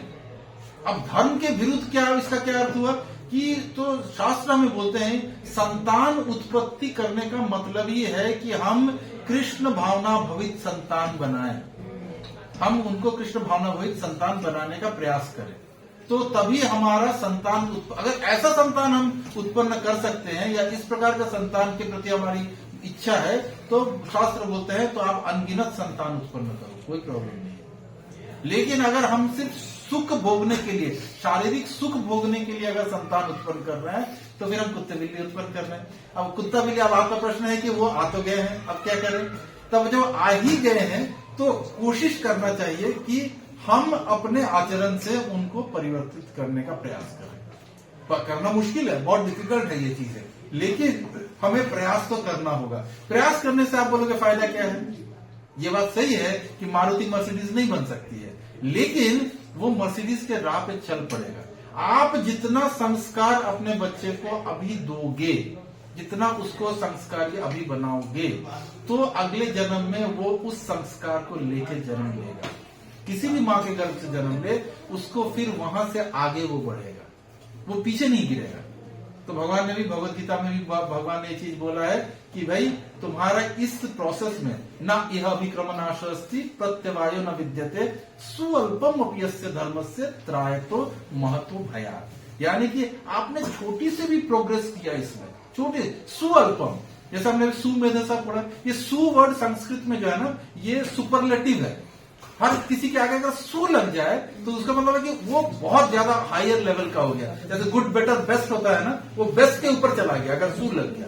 तो भगवान बोलते हैं सुअल्प। अल्प तो होता है थोड़ा सा, आपने थोड़ा सा एक दिन मंदिर में जाके अगरबत्ती करके आ गए, तो इतना भी मत करो, बाहर से भी देख के चले जाओ।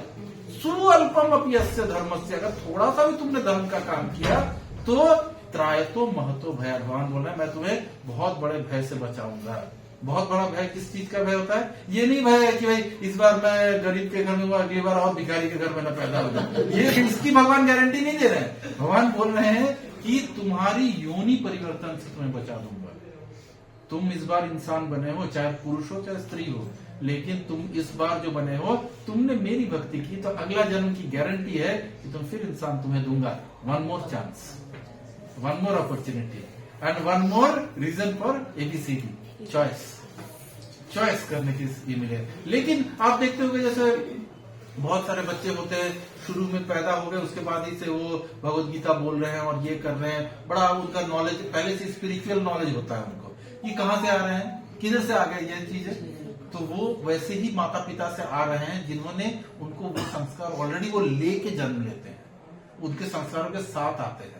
पर वो कैसे आएंगे? वो उन्हीं के पास आएंगे जो कि अपने जीवन में, क्योंकि उन आत्माओं को गर्भ ही वही मिलेगा, वो माता ही मिलेगी या वो परिवार ही मिलेगा जिस परिवार में आगे उसका डेवलपमेंट हो सके। ये ऐसा परिवार नहीं मिलेगा कि भाई परिवार यहाँ पे है और सभी लोग आओ आज सारे लोग मिलकर पार्टी करते हैं, क्या करना है, 4 बोतल वोट का काम मेरा रोज का। ये नहीं, ऐसे घर में जन्म नहीं होगा उनका। ऐसे घर में तो वही राक्षसों का ही जन्म होता रहेगा।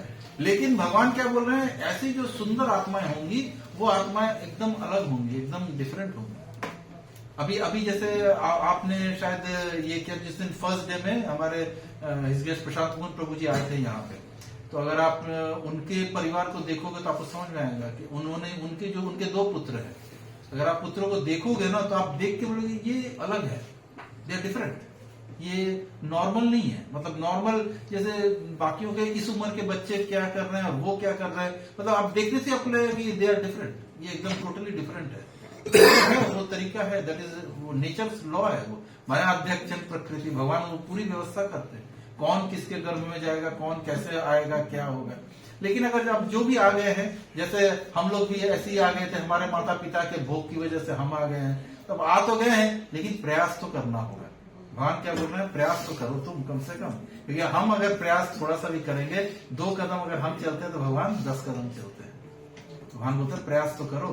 प्रयास करने से, भगवान के प्रयास से, गुरुजनों की कृपा से, जितने आचार्य हैं उनकी कृपा से डेफिनेटली हो सकता है मारुति मर्सिडीज बन जाए। प्रभु जी कौन सा रेफरेंस था श्लोक का? कौन सा? अभी जो आपने बोला इस कॉन्टेक्स्ट में कौन सा? अभी जो स्वल्पम अपयस्य 240 है शायद, ये दूसरा अध्याय 40वां श्लोक भगवत गीता। भगवत गीता एक ऐसी बुक है माता जी, आप लोग सब अगर पढ़ोगे तो जीवन की कोई भी प्रश्न नहीं है जिसका उत्तर नहीं देती, हर प्रश्न का उत्तर है, हर प्रश्न का। और श्रील प्रभुपाद की भगवत गीता तो इतनी इतनी इतनी इतनी दिव्य है, इतनी डिवाइन है वो बुक की आप जितनी बार पढ़ोगे आपको लगेगा कि अरे ये पढ़ छूट गया था, पिछला बार तो ये रह गया था, ये समझना रह गया था। It is a totally a divine book, भगवान की वाणी है।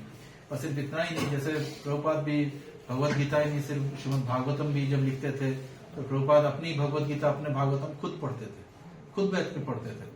तो बहुत सारे उनके शिष्यों ने जब उनको देखा कि वो पढ़ रहे हैं तो वो आगे पूछते थे उनसे, प्रभुपाद आप क्यों पढ़ते हो? अरे आप ही ने तो ट्रांसलेट किया है, इतनी मोटी बुक है, आप ही ने ये किया है, तो आप क्यों पढ़ते हो इसको? तो प्रभुपाद बड़ा सुंदर आंसर देते थे उसका। प्रभुपाद बोलते थे कि मैं देखना चाहता हूँ कि कृष्ण ने मुझसे क्या लिखवाया है। तो इट इज मैंने ये ज्यादा वो बोलते नहीं, क्योंकि हमारे श्रील प्रभुपाद या जो ज्ञानी लोग होंगे या जो आचार्य होते हैं ना, वो मैजिक नहीं दिखाते। जो आपको मैजिक दिखाए वो समझो फॉल्स है। जो आपको बोले ना, अरे यहाँ से ऐसे हाथ घुमाया लो लड्डू, तो ये सब मैजिक्स हैं। ये मैजिक वाले लोग ये नहीं होते हैं, ऑथेंटिक नहीं होते हैं। ये सिद्धियां हैं, ठीक है, सभी बहुत सारे लोगों को ये सारी सिद्धियां होती हैं, सिद्धियां लोग प्राप्त करते हैं, लेकिन इनका कोई फायदा नहीं था। सिद्धियां जो है वो मटेरियल है, वो आपके इस शरीर के साथ सिद्धि खत्म, आप भी मर जाओगे, सिद्धि भी समाप्त हो जाएगा। तो इस प्रकार से जो जेन्युइनली जो भगवान के भक्त होते हैं, जिन्होंने भगवान से कनेक्शन स्टैब्लिश किया है, जो भगवान से जैसे हम और आप बात कर रहे हैं ऐसे बात कर सकते हैं, ऐसा रिलेशनशिप जिन्होंने डेवलप किया है, वैसे लोग डेफिनेटली शुद्ध भक्त हैं। और ऐसे शुद्ध भक्तों के माध्यम से हमने आज पढ़ा कैसे कि डिसिप्लिन सक्सेशन में आना चाहिए। डिसिप्लिन सक्सेशन से सुनेंगे तो करेक्ट नॉलेज आएगा। अदरवाइज अगर हम किसी से भी सुन लेते हैं तो फिर वो वैसा ही है कि हो सकता है हम उसमें बदल भी जाए। इसमें चैतन्य महाप्रभु का एक बहुत अच्छा ये आता है कि मायावाद भाष्य सुन ले हुई ले सर्वनाश। अभी मायावाद क्या है? ये सारी चीजें मायावाद ही है। भगवान एक है, सारे भगवान एक है, जितने रास्ते हैं वो सब एक तरफ जाते हैं।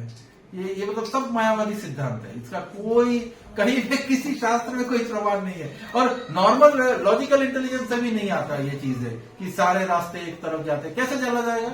आप यहाँ से आपको बॉम्बे जाना है, आप कलकत्ता का टिकट लेके बॉम्बे के ट्रेन में बैठ जाओगे तो पहुंच जाओगे कलकत्ता, नहीं जा पाओगे ना। सारे रास्ते एक तरफ कहाँ जाते हैं? सारे रास्ते डिफरेंट डिफरेंट जाते हैं। आपने जिसका टिकट खरीदा है आप वही पहुंचोगे। तो इस प्रकार से हम देख सकते हैं कि कैसे डिसिप्लिन सक्सेशन में नॉलेज को लेना होगा और उस नॉलेज को प्रॉपर साइंटिफिक वे में एनालाइज भी करना होगा कि क्या ये सही है, जो ये बोला जा रहा है ये सही है या नहीं है। अगर ये चीज है तो शास्त्र में कहाँ लिखा है? हर चीज का प्रश्न यही होना चाहिए, शास्त्र में कहाँ है, इसका प्रमाण कहाँ मिलेगा। तो इस प्रकार से हम लोग शास्त्र प्रमाण के ऊपर जाएंगे, क्योंकि शब्द प्रमाण ही हमारे पास है और कोई तरीका नहीं है। और किसी का? हाँ माता जी बोलिए। प्रभु जी, जैसे आपने बोला कि परंपरा से जो ज्ञान आता है वो अब धीरे धीरे खत्म हो गया था, जो अब दोबारा से शुरू हुआ है। तो मैं ये जानना चाहती हूँ, जैसे मैं अपने परिवार में एक ही हूँ जो इस रास्ते पे निकली हूँ, बाकी सारे एक तरीके से माया की तरफ ही हैं। तो अगर अपने से बड़ों को बदलना हो तो वो कैसे हो पाएगा? नहीं, भूल के भी नहीं बदलना है। क्योंकि बदलने का प्रयास नहीं करना है। क्योंकि कुछ परेशानियां इस रास्ते में भी आती है कि यही है जो सबसे अलग है, और देखो माता किसी को जी, इसका उत्तर यही होता है दुनिया कि से कोई मतलब नहीं है, ऐसे वाली चीजें। इसका मतलब यही होता है माता जी कि देखो, आपने पूर्व जन्मों में आपकी सुकृतियां हैं। अगर आप खींचे आ रहे हो भगवान के तरफ, ठाकुर जी के तरफ, कृष्ण के तरफ, तो आपने पूर्व जन्मों में कुछ किया हुआ है। सुअल्पम अपयस्य धर्मस्य। आपको ठाकुर जी को, भगवान तो सबके हृदय में बैठे हुए हैं। हृदय देशे तिष्ठति अर्जुन, भगवान भगवत गीता में बोल रहा है। मैं हर एक प्राणी के हृदय में बैठा हुआ हूँ, लेकिन उसको बोलता भी हूँ, लेकिन वो सुनता नहीं है। लेकिन आपने सुना, मैंने बताया ना, जैसे चॉइस तो आपका है ना। ये चॉइस कैसे हो जाता है? चॉइस ऐसे होता है कि आपके पूर्व जन्मों के संस्कार से, आपके पूर्व जन्मों के संस्कार होंगे तभी आप आज यहाँ बैठे हो। नहीं तो सैटरडे का दिन है, आप तो आराम से मॉल में घूमो, पिक्चर देखो, पिज्जा बर्गर खाओ। तो इसीलिए और कोशिश नहीं करनी चाहिए कि अपने परिवार वालों को बदलने का। और अगर आपको बदलना है तो बहुत ही सटल वे में बदलना होता है। आप किसी के ऊपर में घर में जाके आप ऐसे अगर बोलोगे कि भाई नहीं तुम भी मंदिर चलो, नहीं तुम भी प्याज लहसुन मत खाओ, तुम नॉनवेज क्यों खा रहे हो, ये करने से ना घर में सिर्फ कलह होता है, कुछ नहीं होता है। अरे तुम आए, आपको तो ये बोला बड़ी सादगी बनने आ गई और ये कर हाँ, क्योंकि इसी वजह से बहुत सारी चीजें होती है। जैसे आजकल रिश्तों की कोई वैल्यू नहीं बची है, तो आपस में बात नहीं करनी, टीवी में फोन में लगे हो। तो इसका बेस्ट ऑप्शन यही है माता जी कि सबसे प्रेम पूर्वक ही बात करना है, सबसे प्रेम पूर्वक रहना है, किसी के ऊपर में थोपना नहीं है, क्योंकि हम कंट्रोलर नहीं है। हम किसी को बदलने वाले भगवान है ना, मैं बदल सकता हूँ ना आप बदल सकते हो। हर एक के हृदय में भगवान बैठे हैं, वही बदलेंगे उनको। लेकिन ऐसे बहुत लोग हैं, मतलब जैसे अभी अब हम लोग काफी इसमें देखते हैं, मतलब जो हमारा ग्रेस प्रशांत मुकुंद प्रभु जी का आश्रय बहुत बड़ा है, तो मेरा काफी लोगों से चर्चाएं होती हैं। तो ऐसा नहीं है कि लोग नहीं बदलते हैं। एक घर में जिसमें कि पूरी लोग इसके अगेंस्ट में थे, धीरे धीरे वक्त लगता है। आप ये नहीं सोच सकते हो कि कल से सुबह से उठ के वो जप करने बैठ जाएंगे और आपके साथ भगवत गीता के क्लास में आने लग जाएंगे और DYPH करने आ जाएंगे। नहीं, ये नहीं होगा। आप उनको बहुत धीरे धीरे होता है, खास करके माताओं को तो, पर माताएं बदल सकती हैं। कैसे बदल सकती हैं? क्योंकि एक डिपार्टमेंट माताओं के हाथ में है, वो है किचन।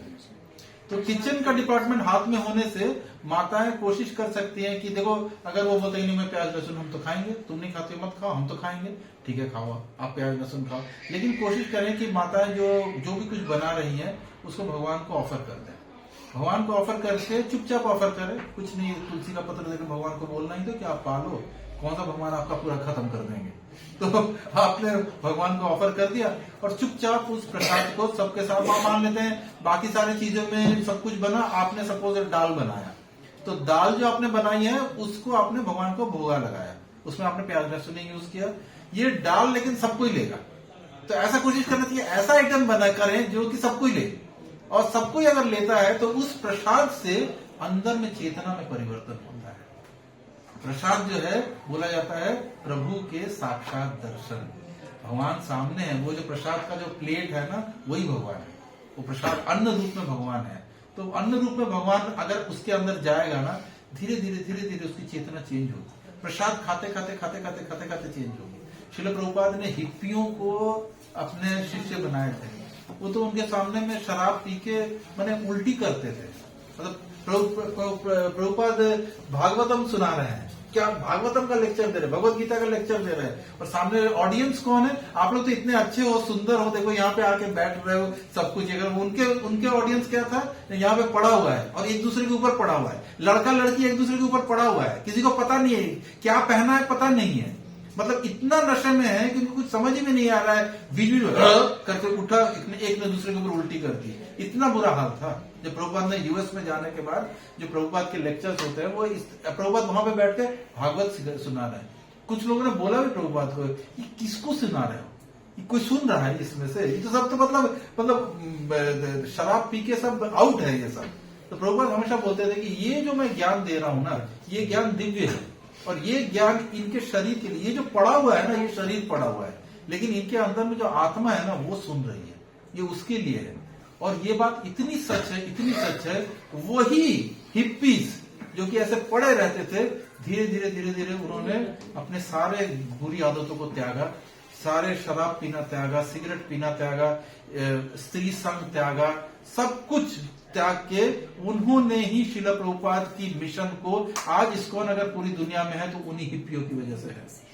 प्रभुपाद का स्लोगन आता है, he made hippies happy. Hippies को हैप्पी किया। यूएस गवर्नमेंट जिस चीज नहीं कर पा रही थी, उन्होंने प्रभुपाद से पूछा आप करते क्या हो, क्या मैजिक करते हो? क्योंकि यूएस गवर्नमेंट का मैसिव फंड जा रहा था कि हिप्पी कल्चर रोकने के लिए, पर वो रुक नहीं रहा था। क्योंकि ये सारे जितने हिप्पी थे, ये पैसे का इनका कोई प्रॉब्लम नहीं था। इन्होंने जीवन में बहुत भोगा, बहुत कुछ भोगा, ऐश्वर्य भोगा, इनका बड़े बड़े घर, बड़े बड़े बिल्डिंग्स, बड़े बड़ी गाड़ियां, सब कुछ था इनके पास में, लेकिन फिर भी वो लोग नशा करके पड़े रहते थे। तो इस प्रकार से प्रभुपाद ने ऐसे हिप्पियों को चेंज किया। कैसे चेंज किया?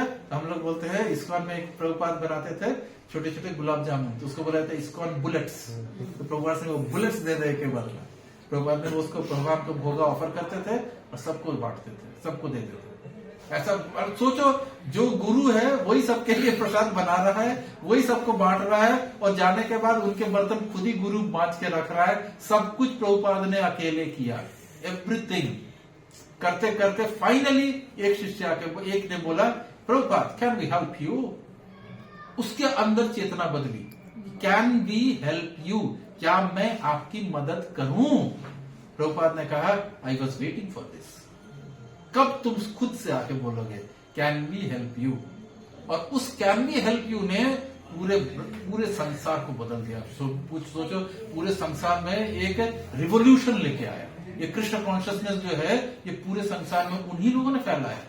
उन्होंने फैलाया, रशियन लोगों ने फैलाया, ये सारे लोग, यूरोपियन लोगों ने फैलाया, ये सारे तो वही तो थे। और प्रभुपाद किसको क्या बोलते थे कि तुम लंदन चले जाओ और जाके प्रचार करो। बोले लंदन कोई है ही नहीं, मेरा कुछ नहीं है, कुछ जान पहचान नहीं है, you go there, Krishna will take care of you.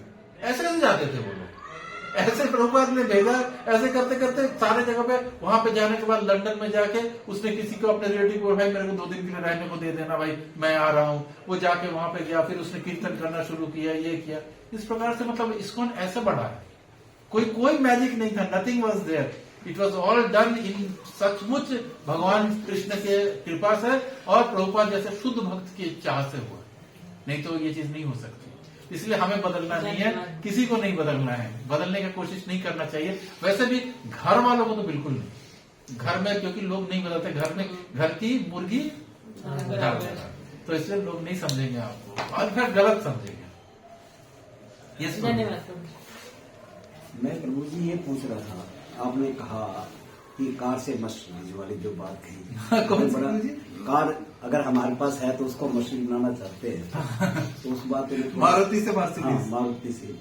तो मैं इस बात को सोच रहा हूँ कि जब बच्चा माता के गर्भ में आता है जी, माता ही उसी टाइम उसको बना सकती है। हाँ बिल्कुल। क्यों? जैसे भगवान श्री कृष्ण ने उसको अर्जुन ने जब अपनी पत्नी को बताया था कि मंडल को चक्र में, ऐसे ही हमारी माताएं बहनें अगर वो भगवान के प्रति लगन, वो सभी मतलब जो भी धर्म ध्यान, जो भी पाठ पढ़ते उसको अंदर सुनाते रहे, तो जो बच्चा होगा वो अपना भी मशीनी बन के निकलेगा। हाँ, तो क्यों ना माता शुरू से ही अपने प्रति भगवान के प्रति रहे।